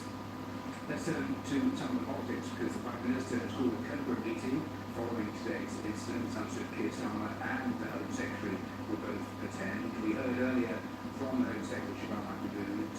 Let's have just a quick listen. Well, this horrifying attack has now been declared a terrorist incident, and the police are continuing to investigate, but the initial circumstances do suggest that the designation of a terrorist incident is the right one, as more of the facts are established in this very early investigation phase at the moment. We will, of course, be sharing those with the public. It is intended to further information will be available other than this horrifying attack has now been declared a terrorist incident. Well, it's very early to say the motivation of this attacker may have been. It would be improper for me to speculate whilst the facts are being established. But as soon as more facts are established, we will, of course, be updated. Well, as we should not have moved, let me tell you that the Conservative leader who was showing the Christmas campaign marker there in Gold Green should be telling the media there that she's absolutely horrified by today's events and said that the safety of Jews was now put a national emergency. She was saying during this visit, this is something that we have known has been escalating in terms of terrorist attacks and anti-Semitic attacks targeting Jews, and the community is absolutely terrified. So that's from the Conservative leader, her shadow, her secretary, Chris Philp, was also been talking and listening to what he would say.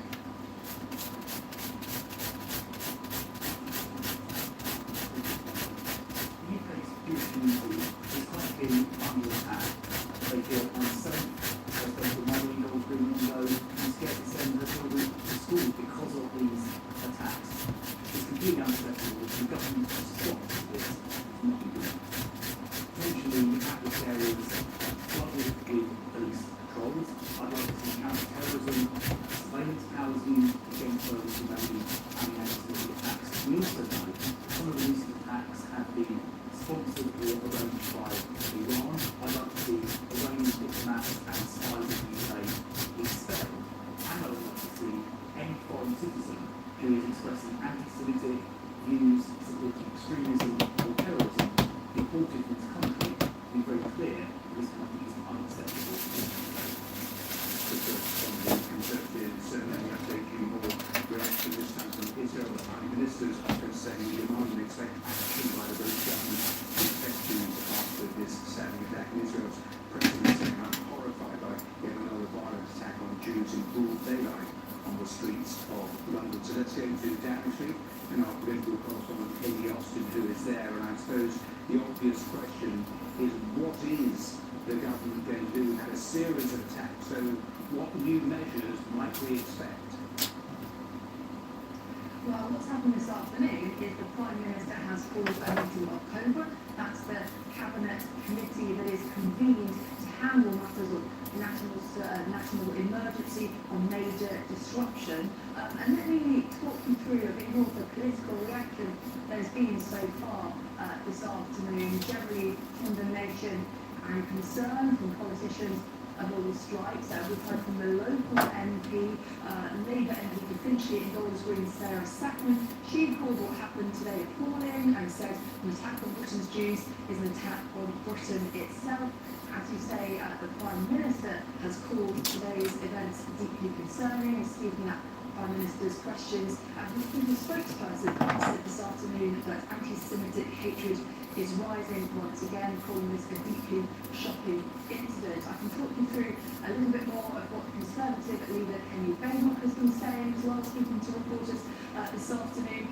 She says Jewish people in the country are under constant attack. She called this a national emergency which needs to be treated as such by the government and public authorities, saying she was absolutely horrified that this kind of thing had been escalating. We've also heard Sir Ed Davey this afternoon making some coleslaw at the moment. They've cooked some bunga peas and rice. to the Jewish community in the wake of today's attacks. Do some brown stew fish. Needed to be stamped. I'm jerking some chicken on the outside. For everyone to come together in I'll politics. fry some French fried chicken as well on the Indeed, outside. stamp out anti-Semitism. As you said, we've also heard from Home Secretary Siobhan Mahmood this afternoon, who said she would strain every sinew to keep British people safe following the horrifying attack that we've seen this afternoon. Asked what the government would do to keep the Jewish community safe, she said they have an enhanced police presence that will continue, and she said they were very keen as a government to tackle the root causes of anti-Semitism. Kate Austin live for us there in Downing Street. Thanks for the latest. Just to recap, two people, one in their 70s, one in their 30s, stayed in condition after this attack. My man there? I'm soon forward. Yeah? Come back, boy, next 15 minutes. Boy, next 15. Yeah. Mental health issues. So that's the latest here on this programme. In the next couple of minutes we'll bring you the latest from the board of deputies of British students who have been talking to. We'll play that into here in a moment. Around the world and across the UK. We're watching.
the deeply concerned many members of the Jewish community are feeling right now.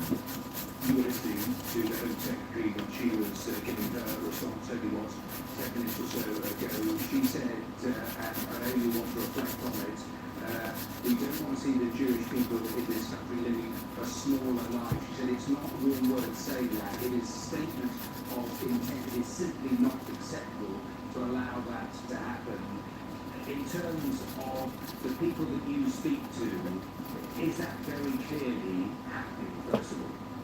I think we see two things happening simultaneously, and they're both understandable. One is people are avoiding Jewish life to some degree. They're removing their self-hats. They're trying to look their physical Jewish with their clothing or symbols. They might be going to synagogue less. So we are seeing that. Well, I must tell you, we're seeing exactly the opposite as well. We're seeing people who are saying, we will not allow this anti-Semitism to define who we are as Jews. We are part of a many thousand-year living civilization and culture, and we will actually respond to this wave of anti-Semitism by even more proudly emphasising our Jewishness, our Judaism, and our commitment to the entire Jewish community and the Jewish people. So we're seeing both things happening simultaneously, and I very much hope is the latter minor that garners more followers, more support. A final question, because we were hearing from that Commissioner, we're soon to hear from the London Mayor, and there was one line that I latched onto, which was Mark Rowley a couple of times saying, I don't like leading a shrinking organisation. I'll do everything within resources available, within government, within policing. Do they need to sort out, if this is a resourcing issue, does that have to be sorted out urgently?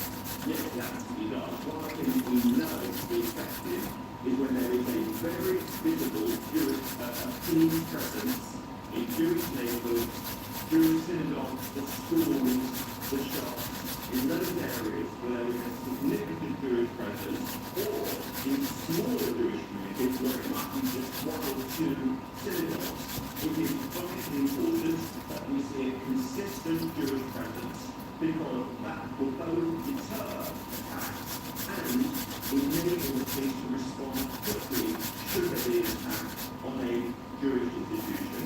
But again, it seems to me that we in Britain are in a situation where this has to be the case. We all want to live in a Jewish community, in a Jewish society, where the Jewish community is fully integrated, fully able to go about its religious affairs, its cultural affairs, without this violence and prejudice, and that is something that British society must resolve, not the Jewish community. After we were talking to me just a short while ago, well, let's speak to the policing and crime commentator Danny Shaw. And Danny, welcome here to BBC News. So there has been horror right across the board. So the question is, what is the best way to combat what we've seen today, in previous weeks and previous months? Well, I think the best way to combat it is initially condemnation of the attacks, and that has to come from across the political spectrum. That's the first thing. I think the second thing is a strong and visible police presence that you've been hearing about in those areas. I do think that some police resources have been diverted into dealing with the 2,700 arrests from Palestine Action legislation. I think that has been a welcome diversion for the police. And who knows if some of those resources could have been spent on gathering intelligence and forestalling potential attacks. It's possible that such incidents like this could have been prevented. That's certainly been an unwelcome diversion of resources, I believe.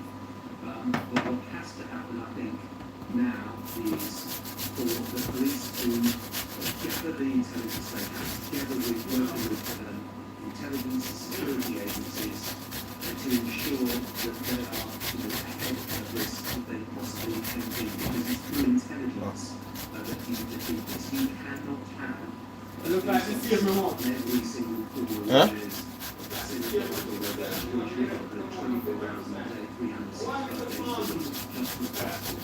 There's intelligence in the air that has to do these sorts of attacks. Yes, sir. There will be, I think, concerns of copycat attacks from other people feeling emboldened to launch an attack because of what we've seen, not just today, but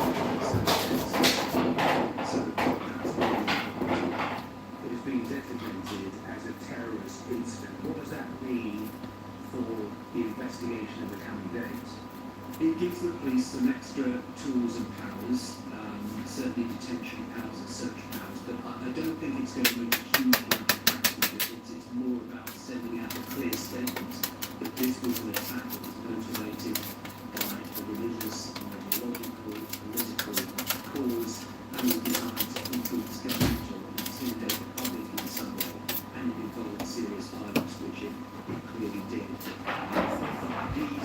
This incident and others previously have been investigated by counter-terrorism policing, so in practical terms I don't think it's made a huge amount of difference. I note that there has been a co-voting also sort of government and law enforcement meetings of the Prime Minister, the Commissioner of Police and others, I'm sure, from the intelligence agencies to see what else can be done, because I think the immediate concern is that there could be further such attacks. You know, we don't know, I'm sure police are still trying to investigate whether this individual was working alone or whether he was inspired by others or working together with other people or other people helped him. We don't know that, but that's always a concern. Really briefly, Dan, because we're almost out of time. Today's attack happened in North London. We have the Manchester attack. It is right to designate it as a terrorist incident because it absolutely terrorises those Jewish communities, doesn't it? Yes, it does. I mean, that's right. You know, we had 2 people were killed in October in the attack on Heaton Park Synagogue, which was also a terrorist incident. It's almost like we have had that attack and then a succession of arson attempts and so on over the past 5 or 6 weeks and now today. We are in the midst of a concerted attempt to terrorise the Jewish community. And sure, that needs to be relative for this.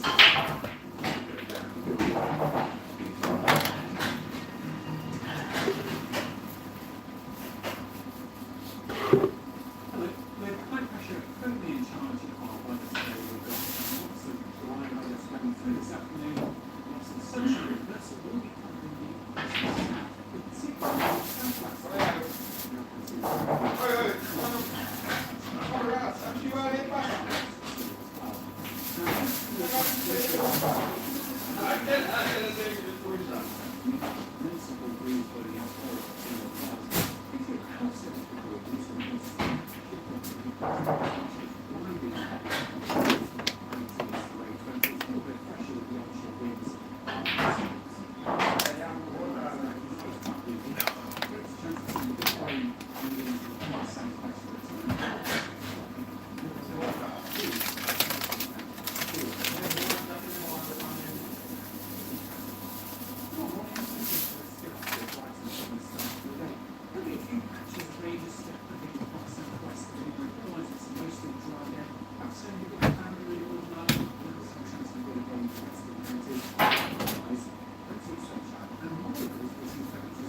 Because also the You are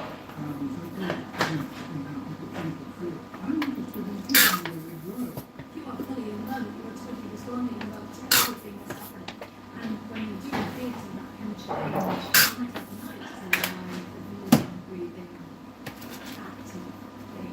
I propose to make the most visible part of the London Film Festival is the red carpet. And this year it's brought out some of the biggest names in the film industry. Embedded through letter architecture and the investors in places that bring peace, that bring positivity, inspire, outspire, much on Stand. Yeah. Some kinds of.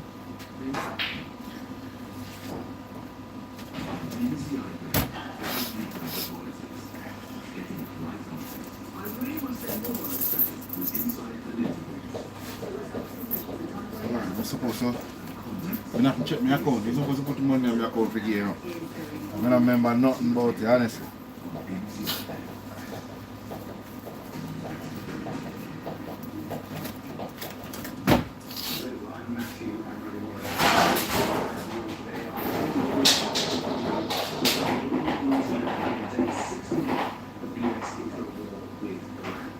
Let's start with some of today's key developments.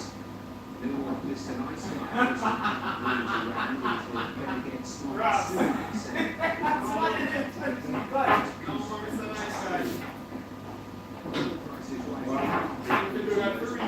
planning to extend its blockade of Iran's ports and shipping. US Secretary of Defense faces questions under oath from lawmakers. How is this war going? Do you think we're winning? Militarily, undoubtedly, it's been an astounding military success. But are we winning the war? Absolutely.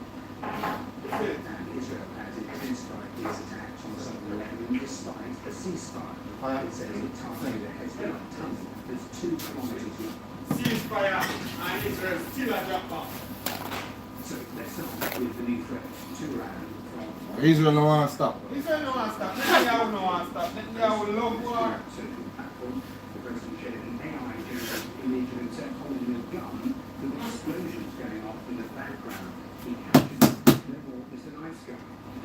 Next to the image, Iran can't get their act together. They don't know how to sign a non-nuclear deal. They better get smart soon. For oil prices, the current sharp according to the United States is nothing holding a single block of Iranian ports. Shipping 1.3 a barrel of the benchmark Brent crude hit $115. That's $5 more. Why? Petrol gone high.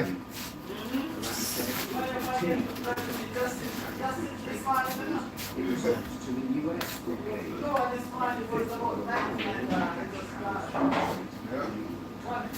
Somehow we kind of glad coming out of my car. Hey! You know that I think the one to put in. I nearly 2 pounds a litre, you know? Yeah.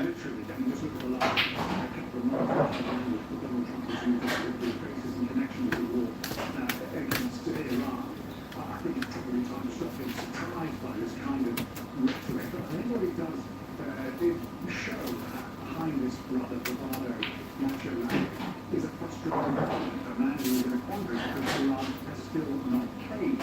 He faces a number of options. He could return to war, which is certainly possible. He's got more forces at his disposal than ever, but that's regarded as an undesirable option given Iran's continued ability to inflict pain. He could do that again. He could simply walk away and declare the conflict over. I think that's pretty unthinkable for Donald Trump. Or he could do what he's doing at the moment, which is keep up the economic pressure and hope that that ultimately forces Iran to come to the negotiating table. It's making all sorts of proposals which would put off the crucial nuclear issue to a later date. That's not acceptable for Donald Trump. I think the consensus is to try and keep up this economic pressure and hope that ultimately it is Iran, not the global economy, that will help. But sorry for that. The first time since the start of the war, the US Defense Secretary, the ADEC, is answering questions under oath about the military campaign. He's looking for the US House Armed Services Committee to see why the US military officer Dan Kane is also at the hearings for evidence financial lawmakers to that war would cost the US $25 President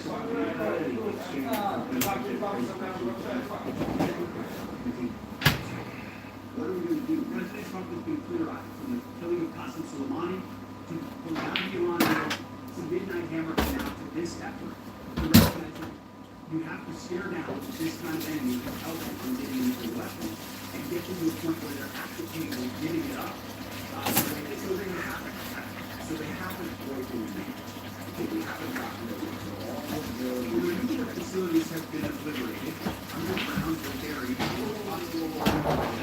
So we have to shit. We have to start this because the nuclear weapon is an enemy. Now you're saying that it was completely obliterated. They had not given up the nuclear ambition, and they had conventionally shielded thousands of operations they were here.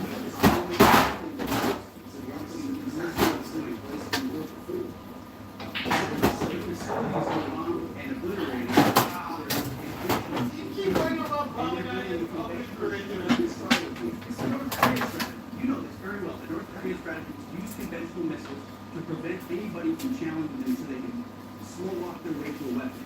President Trump saw Iran in its weakest moment, took an action to ensure in a way that only the United States of America could do with our Israeli partners, and yet to ensure that conventional shield brought one of the Washington done right.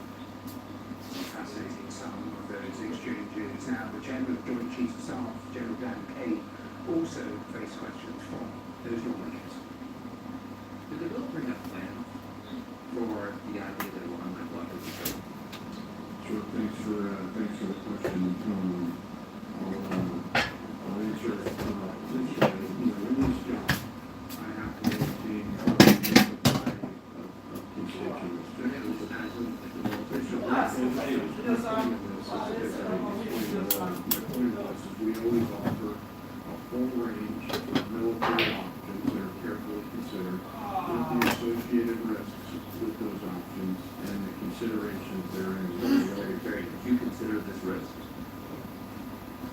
Of course, this department has looked at all aspects of this risk, and what is this minesweepers, the minesweepers we have to Singapore before the war started? we have lots of capabilities that you may or may not be aware of, but last year. Those the events on Capitol Hill. Let's turn to Lebanon now, where Israel was in attack on the south of our country. The Israeli military said it targeted a Hezbollah tunnel in the town of Qatar. The Israeli Defense Forces released a video of the operation, which it said it used over 400 tons of explosives, said stretched 2 kilometers. The IDF said inside the tunnel, soldiers located a large quantity of weapons, living quarters, water tanks, what they described as equipment for prolonged stays. Well, Lebanon's Ministry of Health says Israeli bases continue to hit civilians and first responders. The UN-backed report says the conflict between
over less than a week's time. And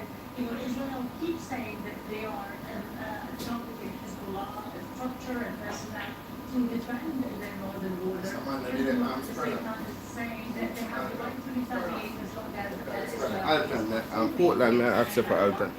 Between these two, the country is trapped. People are taking hostages and Get down and shut them. Wait, right, man, I don't find it in some position. Get down, man. It doesn't work. The president Joseph is being accused Doesn't of work, treason man. because of his negotiations with the Israelis, and he is putting the blame back on Hezbollah for Now, fried chicken, grilled chicken, fish, brown stew fish with rice. So, we have more fish? Brown stew fish. Okay. Give me a jerk chicken and rice. Yeah? What rice, yeah? Gongo peas and rice, yeah? Huh? Gongo peas and rice. Yeah, cool. Let's do something. Impact of Look at me, of course.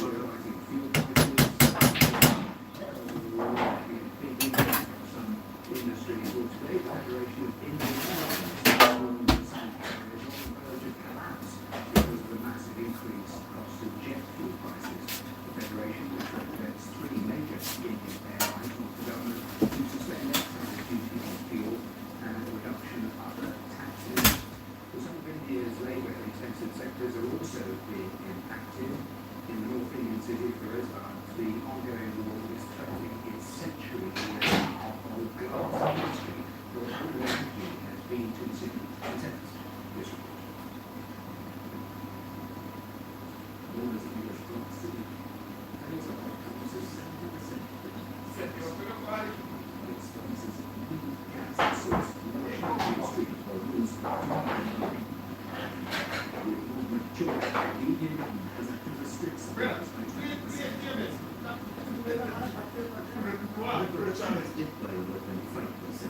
Now, with popular gas we get, having for a trial for a few weeks, then have to start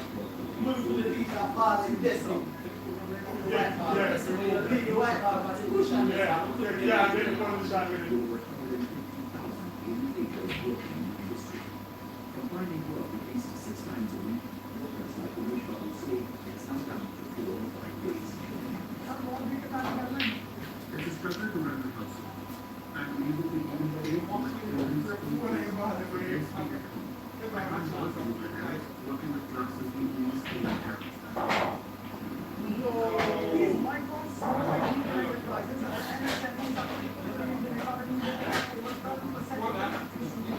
The sector is also the second largest employer after agriculture, which is what makes this labor-intensive sector even more vulnerable. The Indian government says it's taking steps to ensure industrial energy needs are met, prioritizing supply to crucial sectors. But as factories try to absorb the shocks of war until an end to the conflict, it's the millions of workers who will continue to feel the heat. Following their review, these news build up. Let me take you through other developments from inside Iran today. Rallies to be held across the country by pro-government Iranians to mark the birth anniversary of Imam Reza, and the big presidential and its called the supreme leader. Large crowds gathered up the city waving national flags. The internet blackout inside Iran is now into its third month. The organisation networks says all communication channels continue to be restricted. Whilst the Iranian currency is reported to have fallen to a record low against the US dollar, with the US currency tracking websites saying the market exchange rate is 1 million to the dollar. So let's take a look. Knock knock. Hello. Hello, how going, fam? How are you today? You good? Yeah. You have fried chicken? Huh? You have fried chicken? Yeah, I'm fried chicken. Can I get a portion, please? Yeah, give me a minute, yeah? Yeah.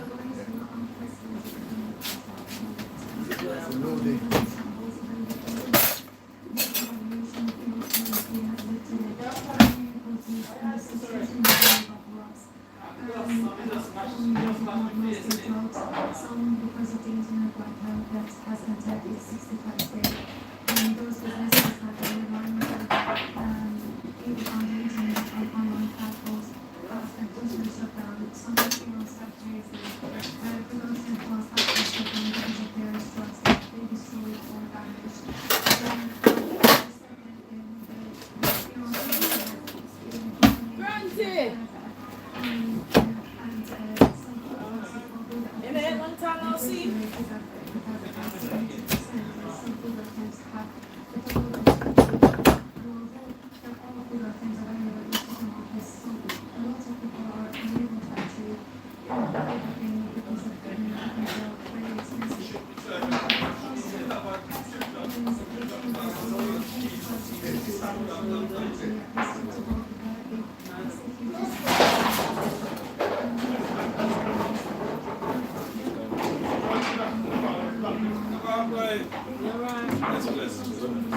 Long time. No? Yeah, man. How the feet, man? True. Where's the now? Yeah, give me one. Fried chicken, jerk chicken, and fish. Or stew fish. Jerk chicken.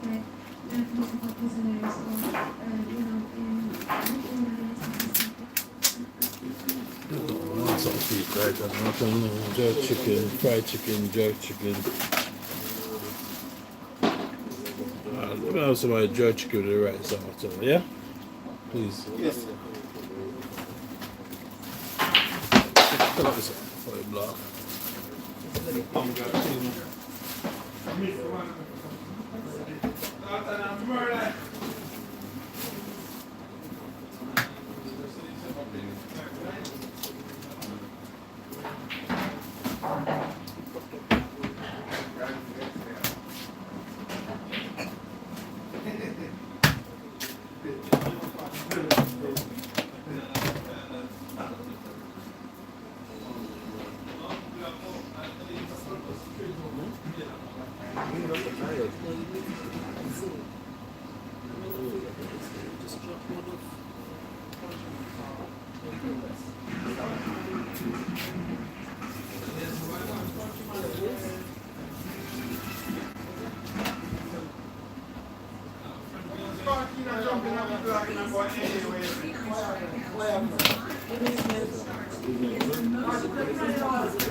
You're drinkers.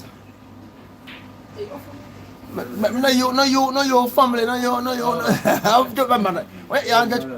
What drink you have? Come across, come son. Listen, man. What you say? What you say, Ami? What you say? Yeah, because I can't drink anything, man.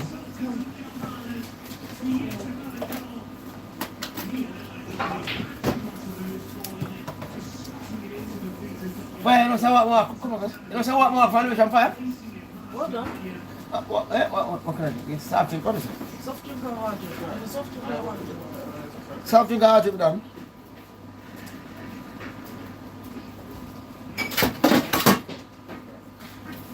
Cooking. Where them come from again, Spraga? Sorry? Where them come from again? Turkish. Turkish cook.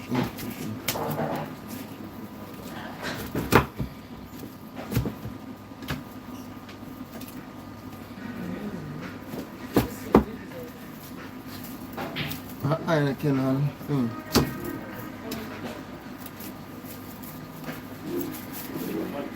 what now? What now?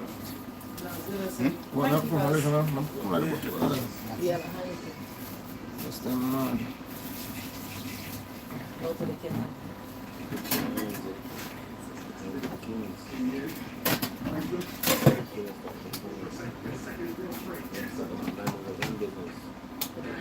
They started a movie business. Going big. A movie business. You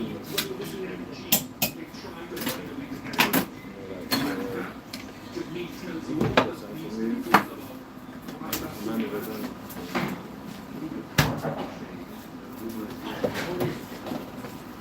and I had my van for a short.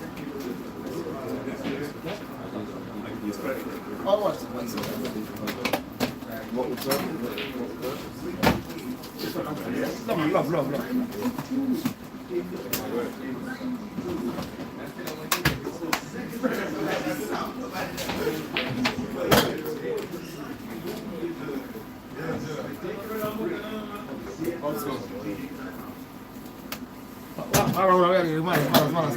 Yeah, good.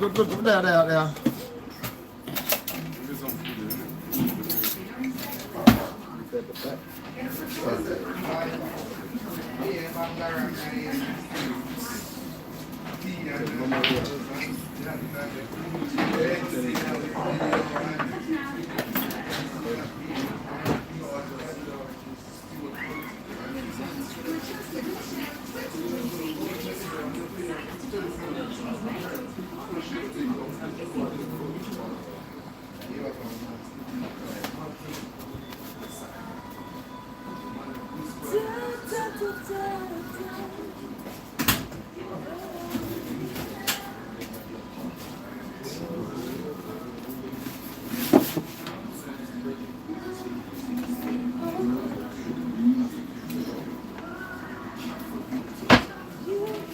That's the chicken I want and I want red rice. Wait a minute. That's chicken.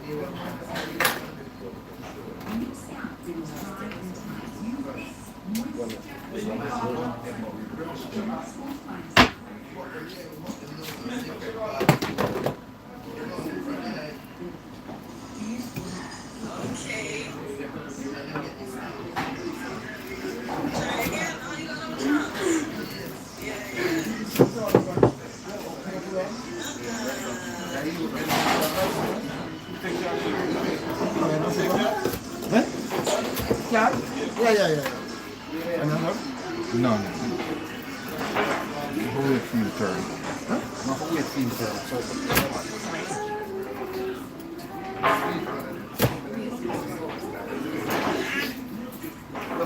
Take off the knife.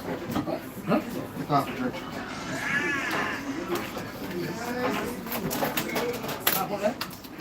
Yeah.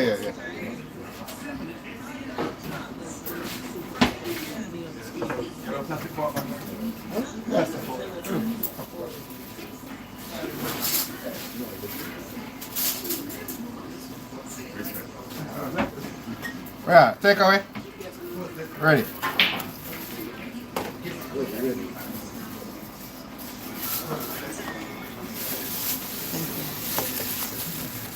Oh yes, not that one. This is the lunch now.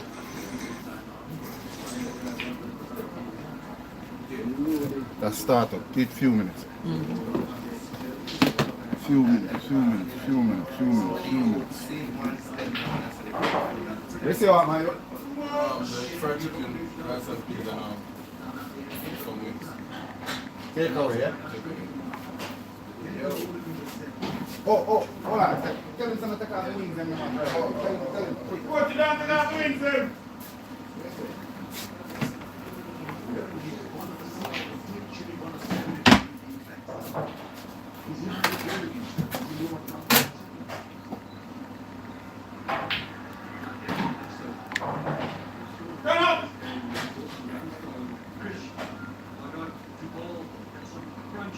Words are so easy to say. Alright, you got to show me love. Okay, £6 my charge. Thank you very much, Mother. Yeah? Thank you. Yes, Mom.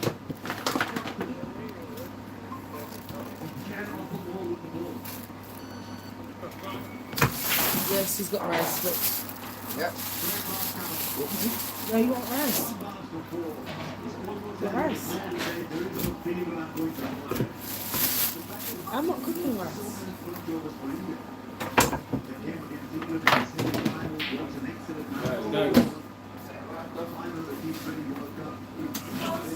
Yeah, cut that away. Yeah, later, yeah?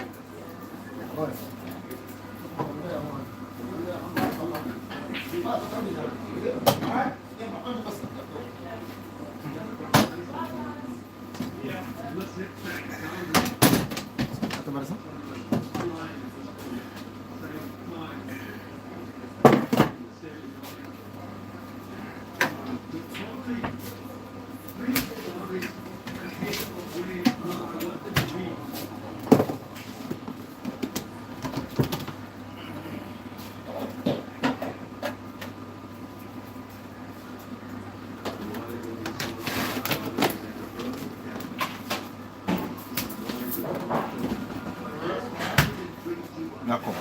Two cover.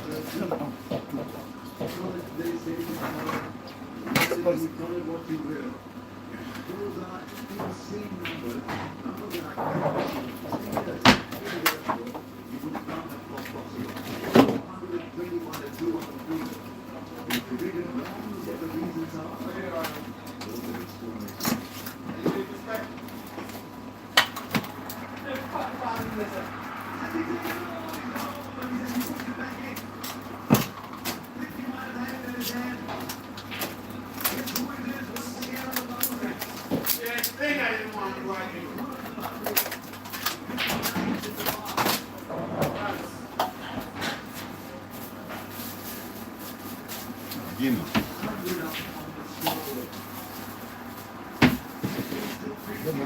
Yeah.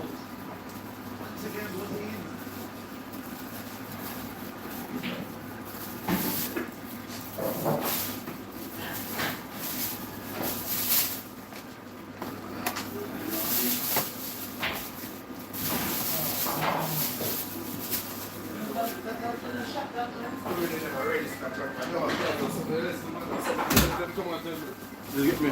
Them come on, they must say, yo, obviously. Oh, here now, man. Am I now? Yeah. What about that, bro? What for that, too? No, one me order, so. What? Okay. You might support. Go on. So 1 second. Want a plate, you hear that? No, you're good.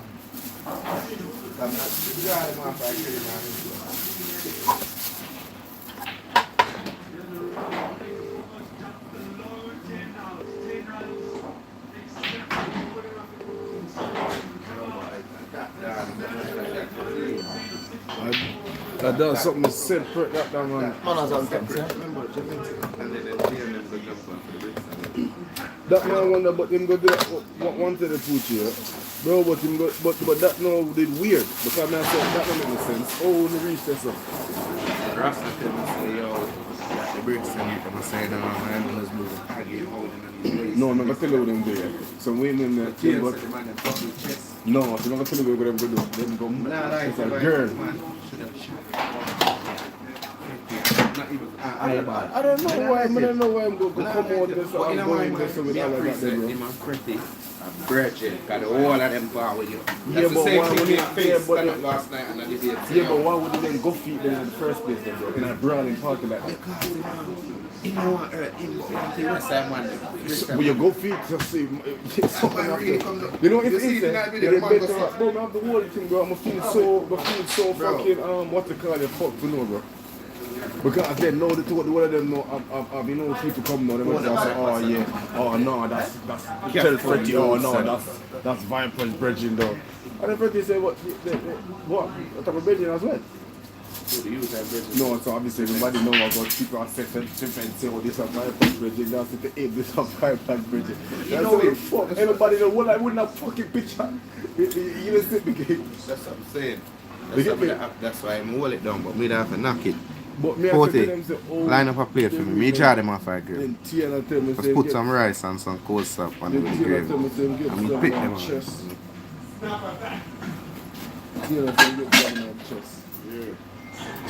Them not call me. You get me? And I said, I said, me, I want. I don't know what could have caused that, but that doesn't make no sense. You get me? Come on, get say out the answer on wings. Yeah, so one of them puppies chest. No, I'm going to tell you what I'm doing. I'm going to tell you, come and get the food story. You get the food story. So what happened now is, Tian, remember the Tian and know the money? No, and them not know Tian. Yes, I know that 100. So the Tian, they go down there, Tian, they drunk, Tian, they trust. You see me? So the Tian, I don't know if it was a girl, I don't know if it was a girl thing or something, and try to talk to a girl. But I wanted them, one of them, woman, you see me? One of them. So when them say something, to him now, he grip him waist. That's when basically I tell his women, they say, yo.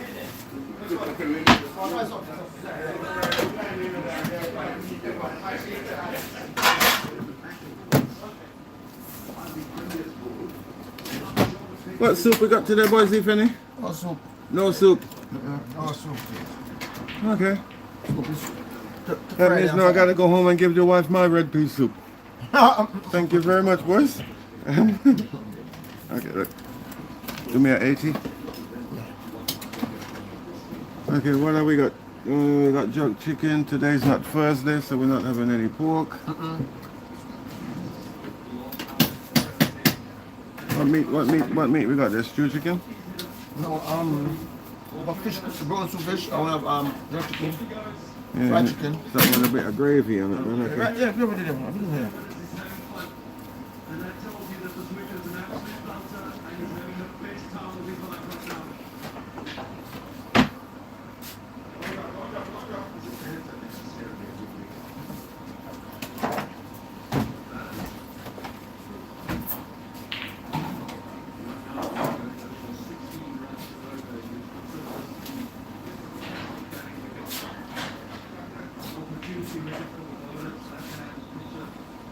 What's in one or in two?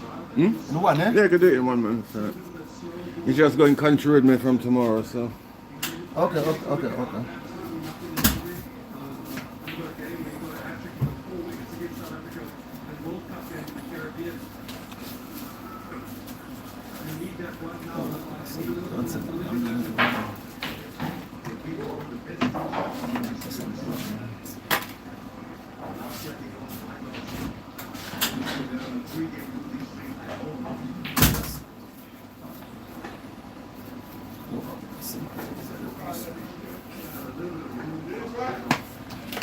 Right, let's see what we're doing with food now. You got them chicken wings? Yeah. Yeah, okay, give me a portion of them chicken wings. What kind of chicken wings, yeah? What else I want? Yeah, chicken wings, yeah? Yeah, just a thing of them chicken wings. Take home for the granddaughter. Yeah. 1 second. Yeah, that's right.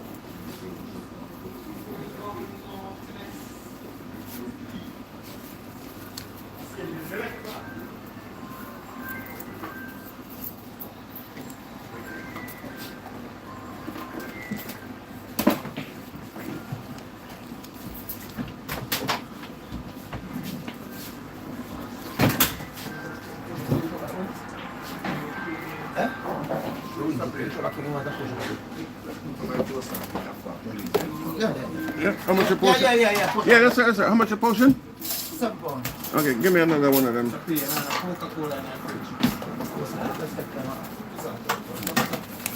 don't have enough to give another portion. You don't have enough? I will just do a small portion. Give me what you got. One chicken, jerk chicken instead. Well, give me, no, it's for them grandchildren. So they prefer the chicken wings. Yeah, but only 3 today. Only 3 wings left, man. Okay, yeah, give me a piece of chicken instead. Yeah, just give us one chicken. Yeah.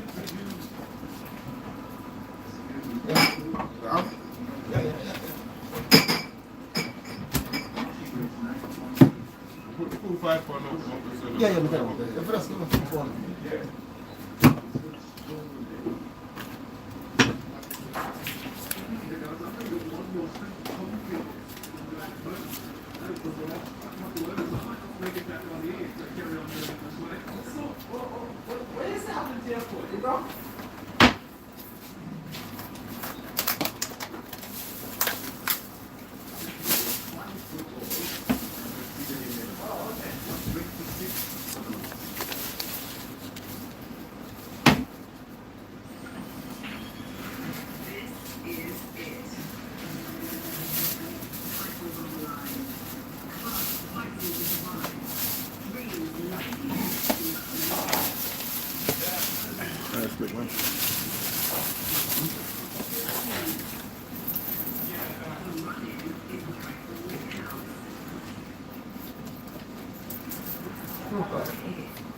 Yeah, cheers, man. Have a nice one, boys. Same to you, yeah. Blessed love, yeah.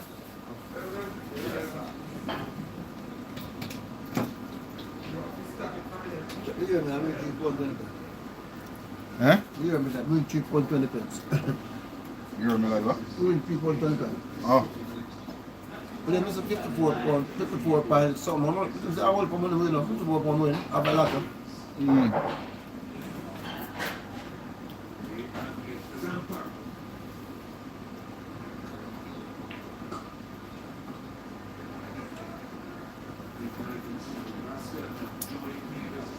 Alright, boom, bam, bam. Chicken for supper? What do you do now? I am going to do it now.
Malik, I hear phone or you want some?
Right down.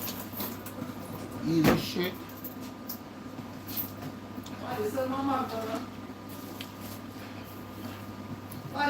No, no, no.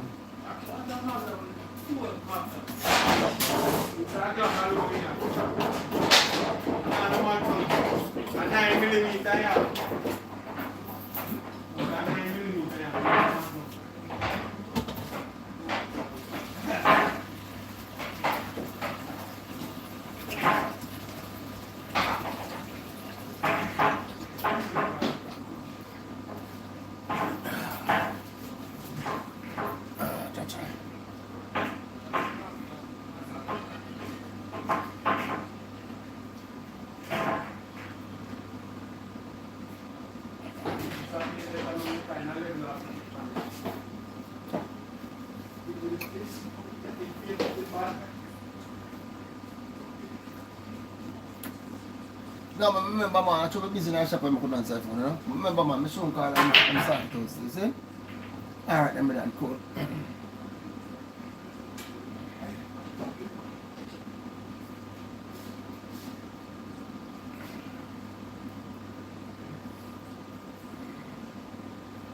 So you never see yourself get 7 ball and nervous some more than last.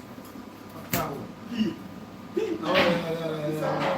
Fuck last man. Because he keep and give me 7 ball. No, it's 7 ball now, done. How can I couldn't chat to him now?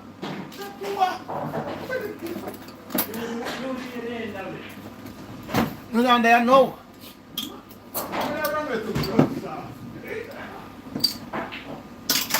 When there's a pole out there.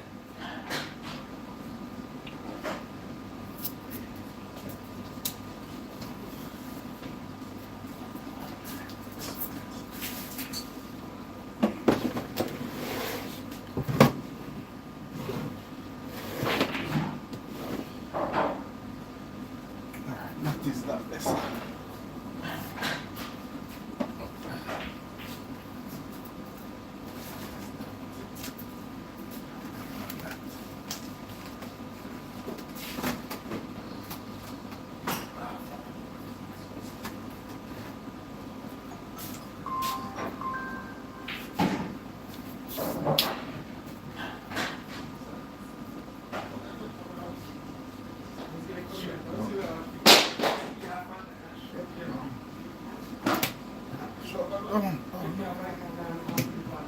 This one charge.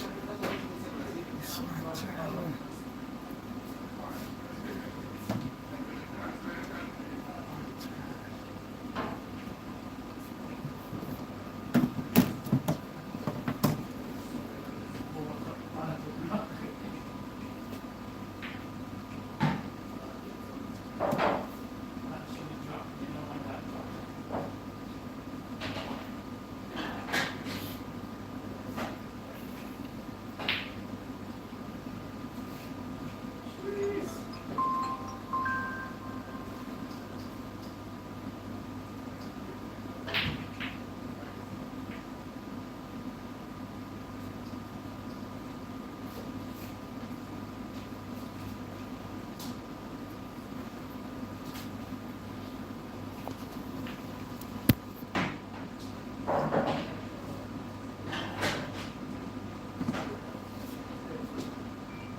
And the name of which big cat is also the top of the 2017.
3 rounds to go.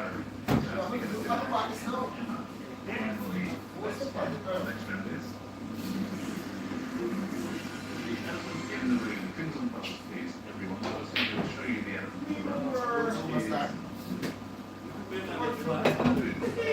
loo. And I'll ask you some questions, and give me the answers without saying the word loo. Loo is anywhere on the outside you want to say.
There you are, one shot, one kill.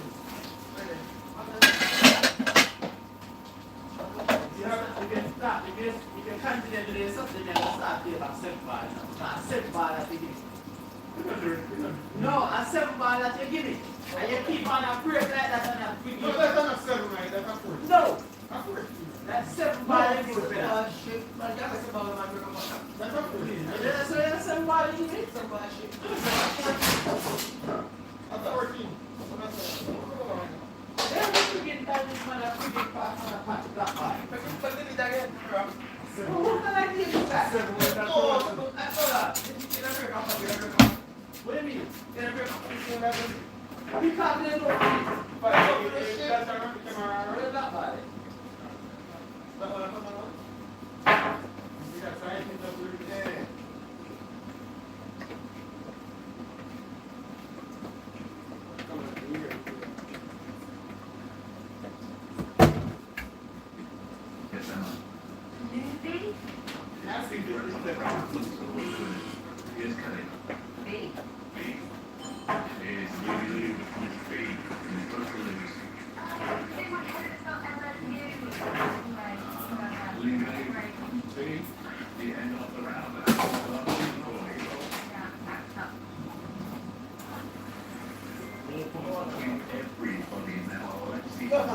TNT, mira what you found. TNT, mira what you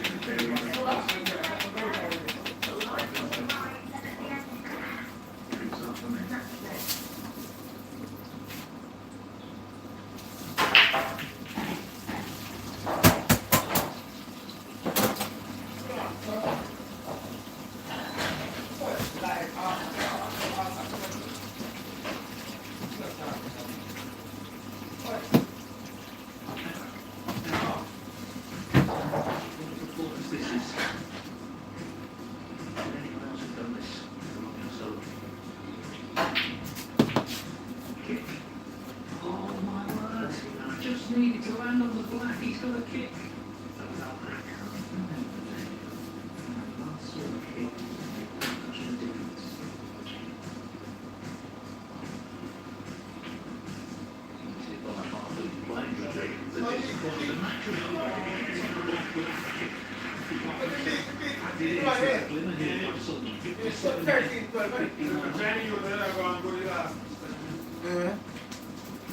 Oh, boom.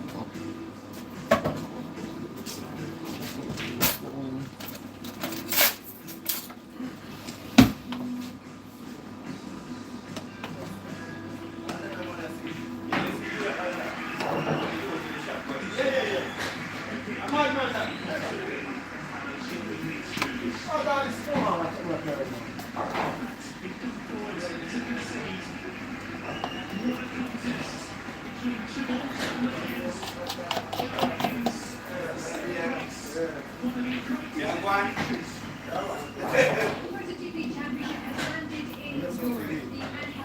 short one. Don't just my short one. 5 minutes my short one. Come buy something to eat.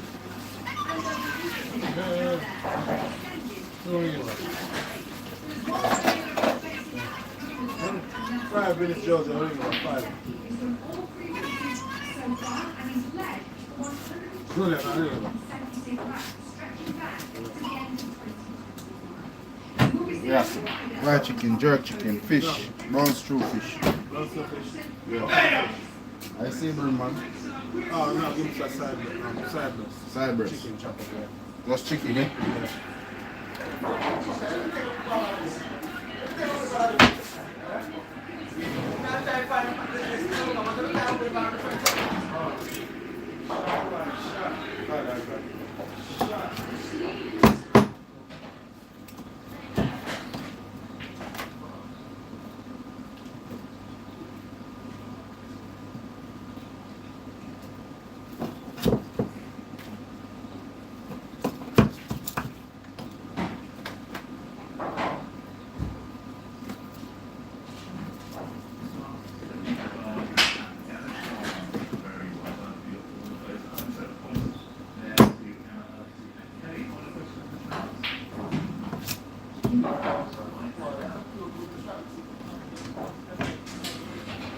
Cover and you're the pass.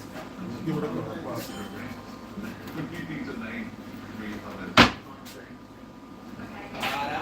I want to run.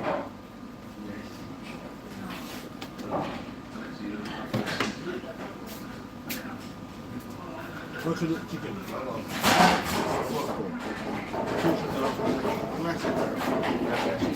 Let's do it.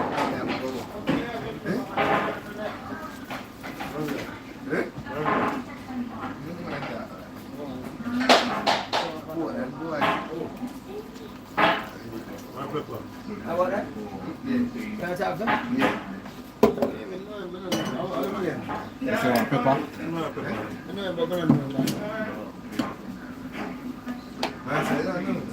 No, like it. What's the next one? No, I'm a big guy. You can't get out, Bobo. No, I can't get out. Big man black say nothing, get nothing. Daddy. Every time I see him tell him, set him not forget nothing. You forget that you can hold. Yeah, hold. I end up with hard problem and everything. We continue. Struggle. Serious thing. They say, hold money.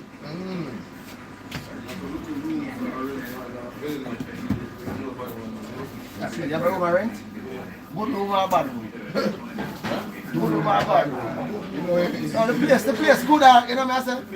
Oh, that come, we know people still are home still. I'm supposed to. All the money, we tell you all to get them, we get them usually. Yeah? Oh, how much are we? How much a month, what are we? Month, isn't it? 50, but it's a studio. It's like studio. Okay, yeah. You have it, it's sinking out and the battery. But yeah, I know, I make a man now. See? 100%. Man, yeah, 100 man, bless it. Ah, cool.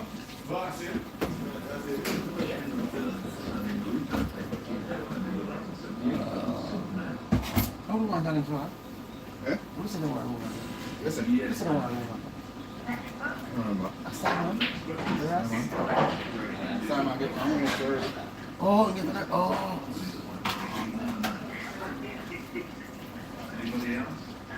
Fuck, yeah, I said. Eh? Fuck, anything. All right. You didn't turn the way there. Oh, it should go. See. Eating something. And they're flat down. Yeah. But I'm more than one of them flat there. I got 2 of them flat there. Next one's supposed to go like this. Yeah.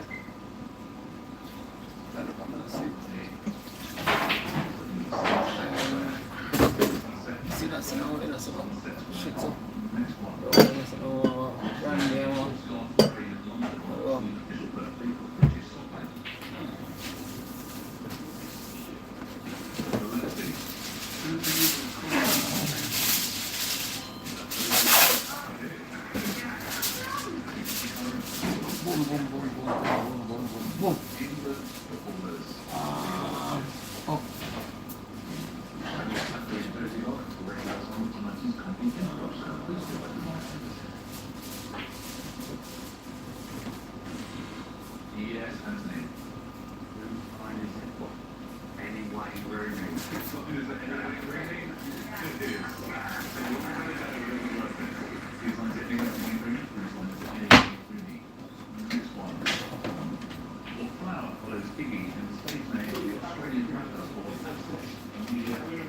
Yeah, man.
No.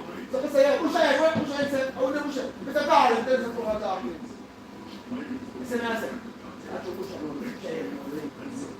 One time. So when you see it, after them, go all the car. It's not that bad. Tell man, they say, go on the car. One time, this man, they can't come out of the war. They want to come in peace. So they come out, they say, who is this man, they come out. They fight out.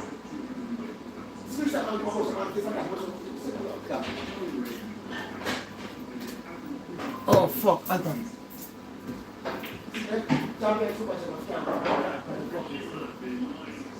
I fucked up. Of course I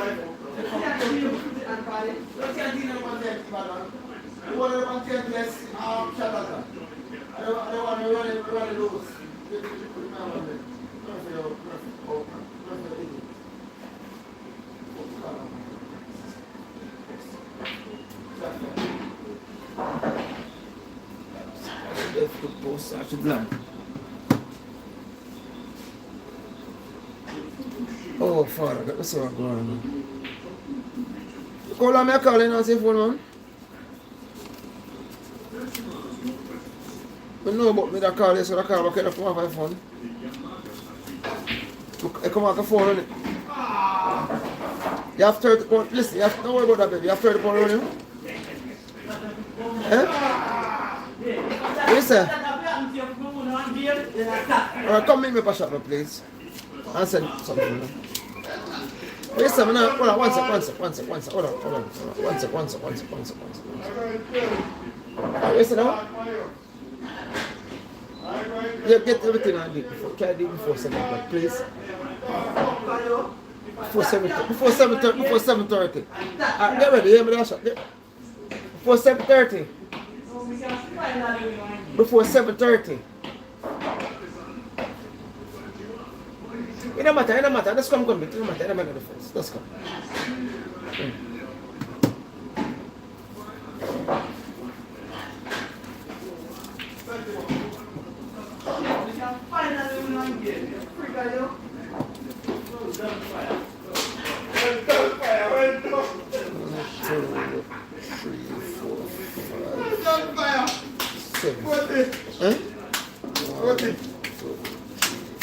Everyone?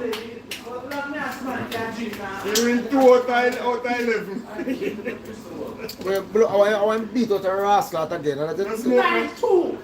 You know I win that.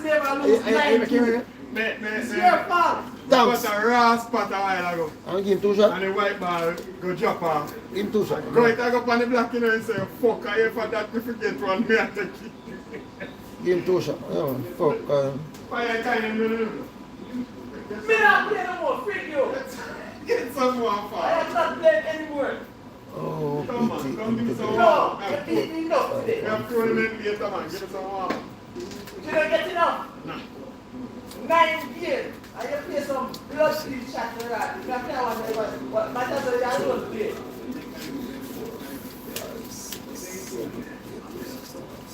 That's not good fire. That's not good. Fucking Chacha Rastafari. I don't like blood clot in it.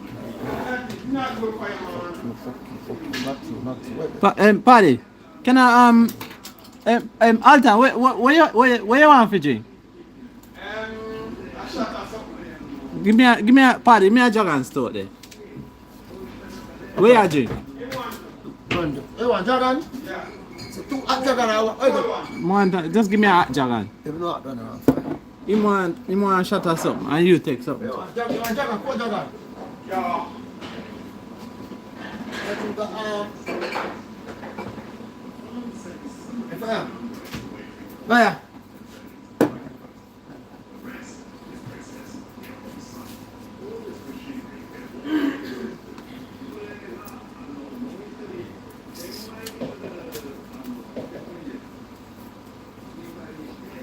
A John start your party? Yeah, man, cool one. Let's take a shot of brandy. Hey, fire. Give me 5 kind and tap this. You know the wings in there? No, they're done. I know somebody never done them till I'm done. Done. Something for munch, man. Give me one piece of best. They asked me if you have wings. Fly one, blood. Yes, so when the fuck I left you and go a while ago, you know, so I bring them in, put on and fly away, you know. Really? Yeah. You put on the wings, them and fly away. Paddy, open this and sprinkle it out, please. So I mix up. Sprinkle it on the floor. Yeah, that's it. After me that? Say, all that, eh? Don't want nobody bother me, man. So, oh, man, look at that. You know what, miss? You put the water back on there, you know what? I'm trying to jump on, that's why. Take a back, My phone fall apart in my hand. You have to call them and for them and report the phone damage, isn't it? Right, tap the card now. Yeah, you take your drink? Don't take it now. 3, 4, no, take it now. What me say now, yeah? What jam on this?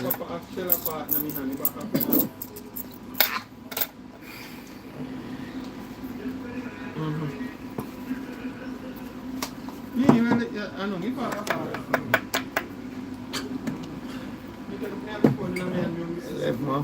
11 5 or 16 pounds.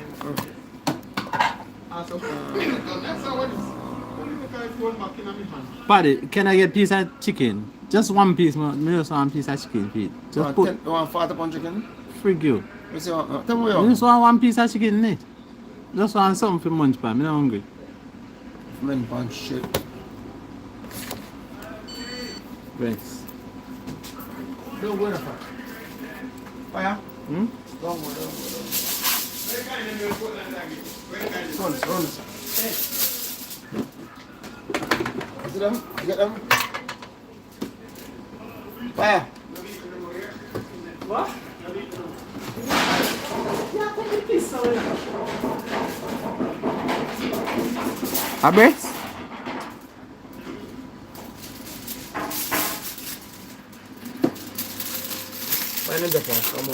Paddy, you couldn't slice them up for me. So you can just go and munch on them. Yeah, man, just slice them for me, please.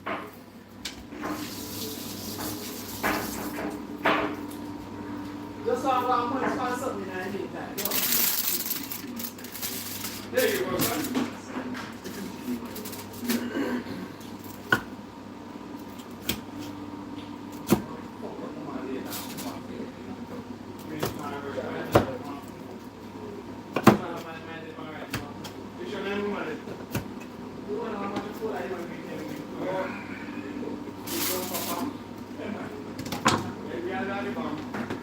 One me do? Fire. Fire. Fire. Thank you.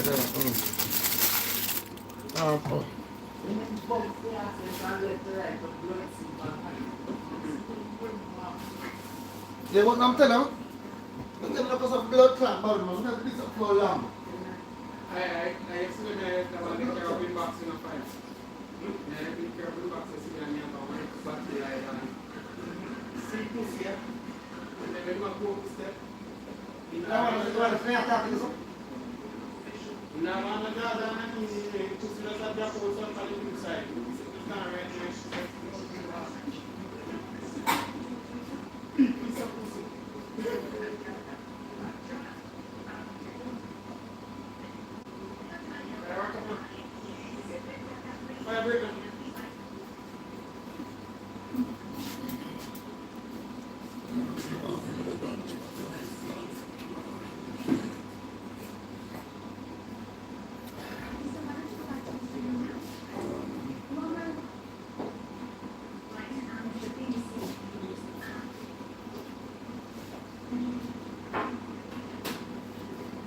Baby, yo, baby, I'm not going to put the garnish on the fish. I'm going to put it in a different container, yeah? I'm not going to garnish it. When I come, I can put it in the pot. You understand? Alright, cool. I'm going to have chicken later. Fried chicken. Later. Bye.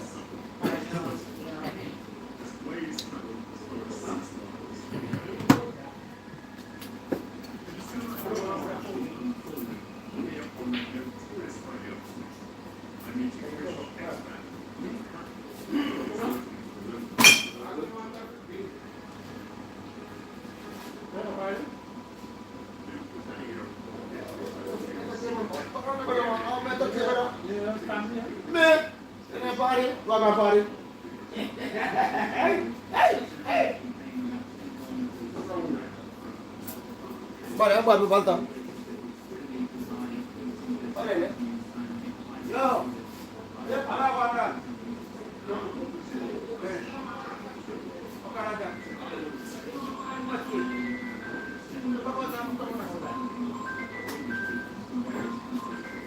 ¿Cómo lo haces? Put it on the table. This is what I want. What size?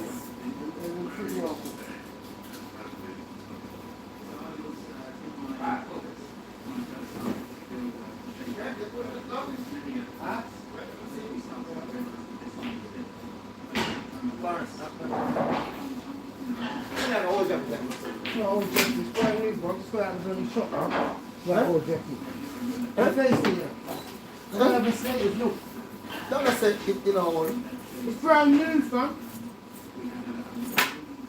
I don't know what jacket that's on. It's brand spanking new. Brand spanking new. That wool jacket. If you're still on, I'm talking, man. I have sent some blood that you. Yeah. Oh my God, I don't want to feel like I don't took my what? Is somebody? Yeah. Yes, I'm going to jacket. Don't pay it. What? I really don't. Yes, sir. Oh, will you cook as well? Restaurant? As well as everything around. I don't want to buy a jacket around. Fire! See, I'm going to say jacket there on the buy. Jacket. Oh, why you want to buy the jacket? No, not even alright, you know, you never forget that dog. Not even about, not even buy a place in the dog on the dog.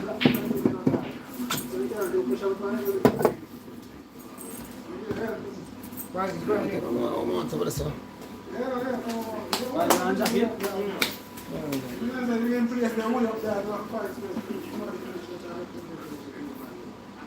Black guys, wheel up. Wait the high. And then, parking the way.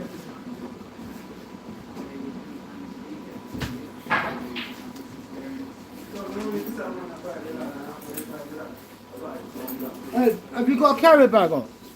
Have you got a carry bag, please? Is that alright? Is it alright, yeah?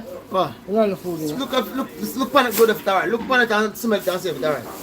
Look on it good if it's okay, yeah? Yeah, it's okay, yeah. So I don't want to tell you yes when they go problem, you understand? Yeah, yeah.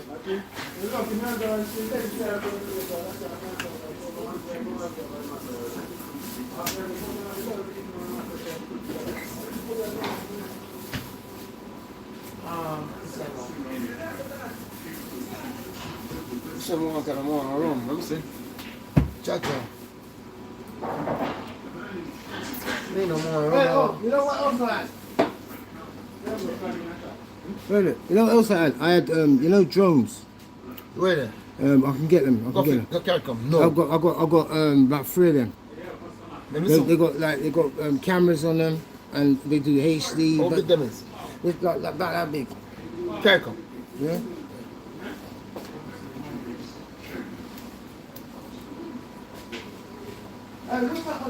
What time you shut though? Oh there man, no worries sir. Yeah? If the barber shop closes, I'll just come around the back. Right the back, alright, cool. 2460. 60 60. So let me see now. So we need 1 room, 1 brandy. 111 Brandy. What is something more? That's it.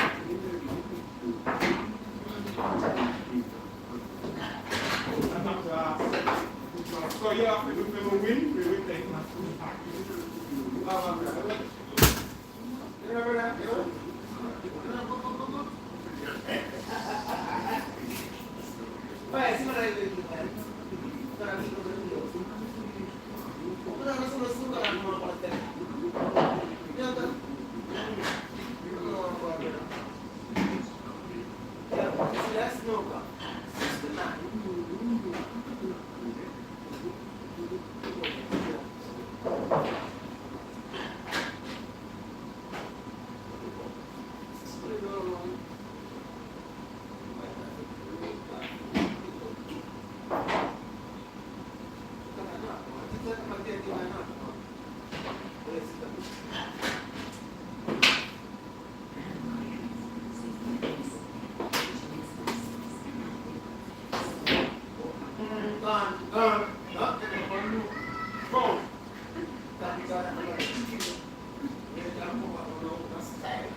In fact, I'm even saying we ain't going to do it. And that means right now, that's the thing with it. If you take it in the league or with the strategy. I rather the prim said. But if we not get the best, we don't try to lose half of the champion.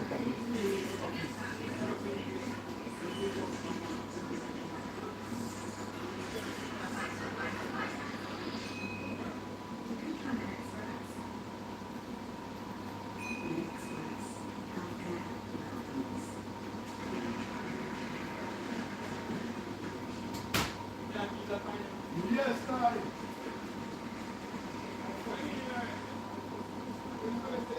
Tonight is a true international affair here in Sheffield with 4 players, 4 countries, Scotland, Australia, China, we don't need to play for it, but we are guaranteed to have an atmosphere and we have electric rates right there and amazing seats in the house as always.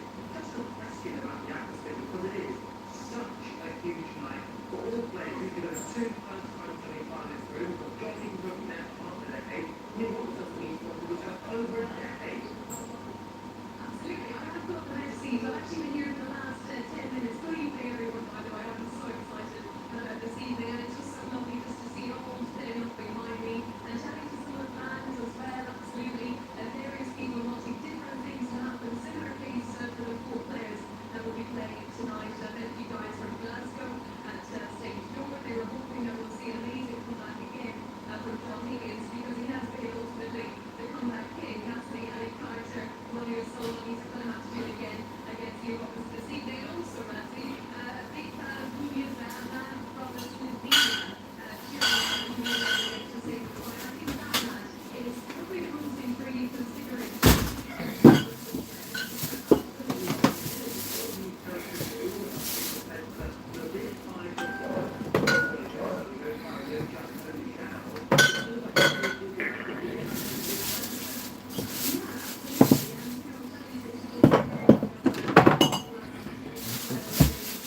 Talking for oh. I do that plan yesterday. From yesterday. You know, cotton and rice there, please.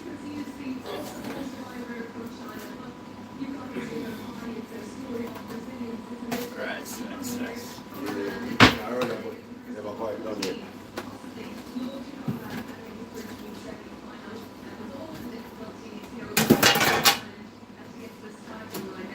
Yeah, but get ready for the game and I'm going to watch it live.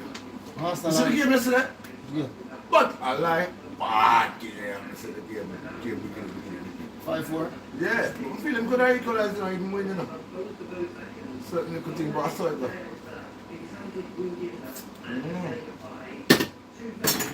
So the boy, Arteta goes with him, boy. The amount of pressure. And that was kind of fucking pressure. Yeah, man. They fuck it up in it. They fuck up 2 games and they should have win never win them. So pressure for them, but it's not them can manage it. See if they can manage it. Football, fuck up thing, one funny thing, I tell you, brother. You didn't expect. Expect the unexpected something. Sometimes obvious, but most of the time, it's unexpected. Ah, true, yeah. Yeah. Man has antan, see? Yes, man. That's it.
it would just be a good thing going in like sort of matches. It's not based on the obviously deficit because it's not clear, but reality obviously so it'd be really good to play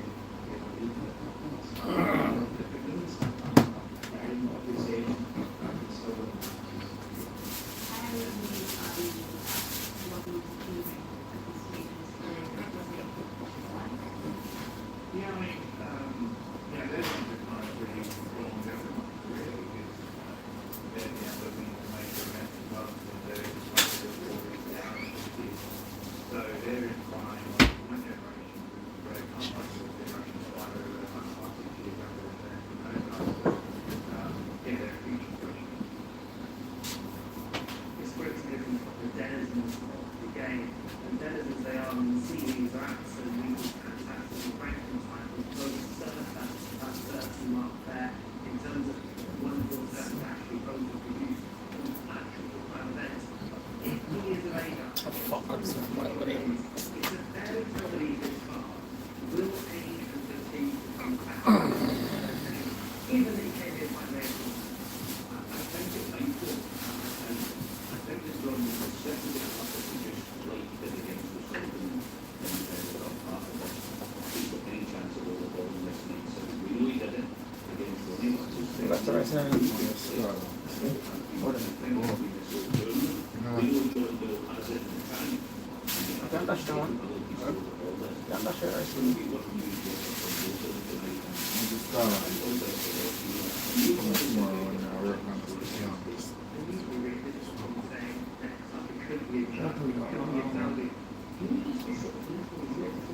No, let's use this. Let's start it. Oh yeah, you can start it. Let's put it in.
Oh. Yeah.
Offering more free tasting cups with the new XL refill pack.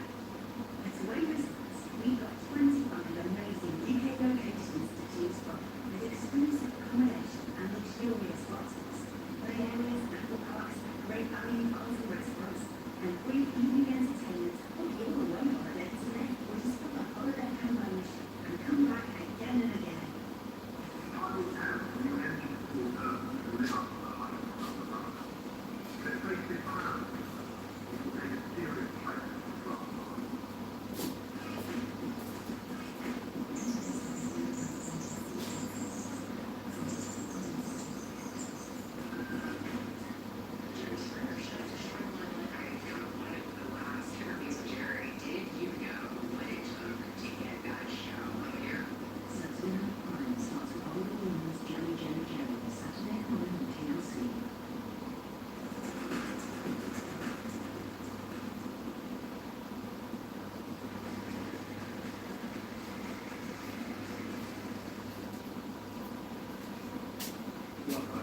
It's the big night, the Crucible finished as two former world champions officially enter the building, joining in as now cool, calm and composed. And the odds are exactly the same. He has arrived adjusting his hat and wanting to adjust his performance because thus far he leading his division by just 2 frames. In terms of the tail of the tape, it was John Higgins actually who pushed forward, outpuffing his long game has been absolutely filthy, but still he is currently 2 frames behind Neil Robertson, the 2010 world champion. Can you believe it's 16 years since he played Crucible?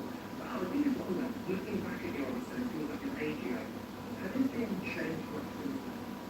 I think it has, and I've been looking for signs of that in recent years, and I think we have seen a lot of take it all over the country. Myself and Rihanna actually at the interval tonight got something else for me that I like to see being mixed up. Rihanna's the same, just for me. But going back to some of the early platform, this morning's session with Neil and John, have a look at this red that Neil plays. His cue balls are actually coming back up. So surely he's going to keep the cue ball this side of it. You know, we'll just pause it there, we'll put up a little line for the sake of it, in there, and he's about his business. But for whatever reason, bearing in mind there was no risk that he loses his cue ball. So that's the first thing. I think back in the day when he was winning this championship, he would have stopped shy of blocking. Then he plays a safety with his curious. I think he's got to win. Less of him than him. I mean, it was pretty straightforward, no execution, so we know what that means. I'm in trouble for John Higgins. Now, this time, Neil, with his long game working, not quite as good as John Higgins actually in this match so far, but face your eyes on this one, but this time, what's that one? He stopped short, but this time, he looked right again. Yes, he does. What's the result of it? Well, yeah, John kind of knows what's coming. Look at the cue ball, all singing and dancing back on these 2 reds. He's got tons to do, 2 reds tight, green not easy, but he goes on and clears up and wins the game. So, job done. Here's another one from Pine, his first match against Pine here.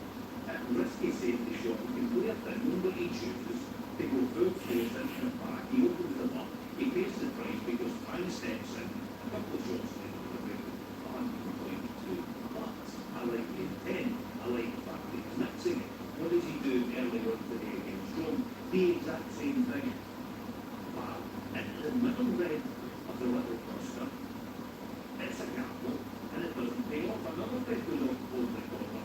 John steps in with a rate of 126 this time, but he's not put off the scent. I like that. I think at times he's keeping John guessing.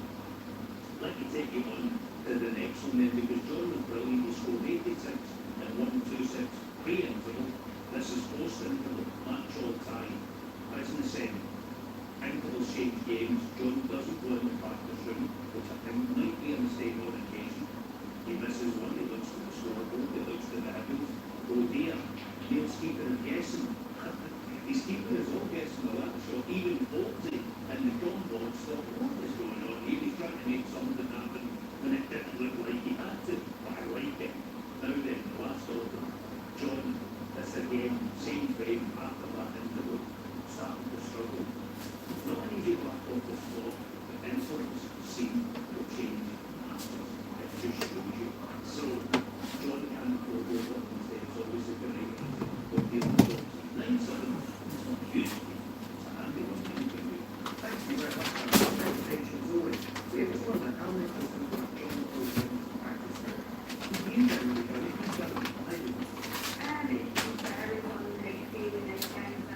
Yes, guys, thanks for watching my live.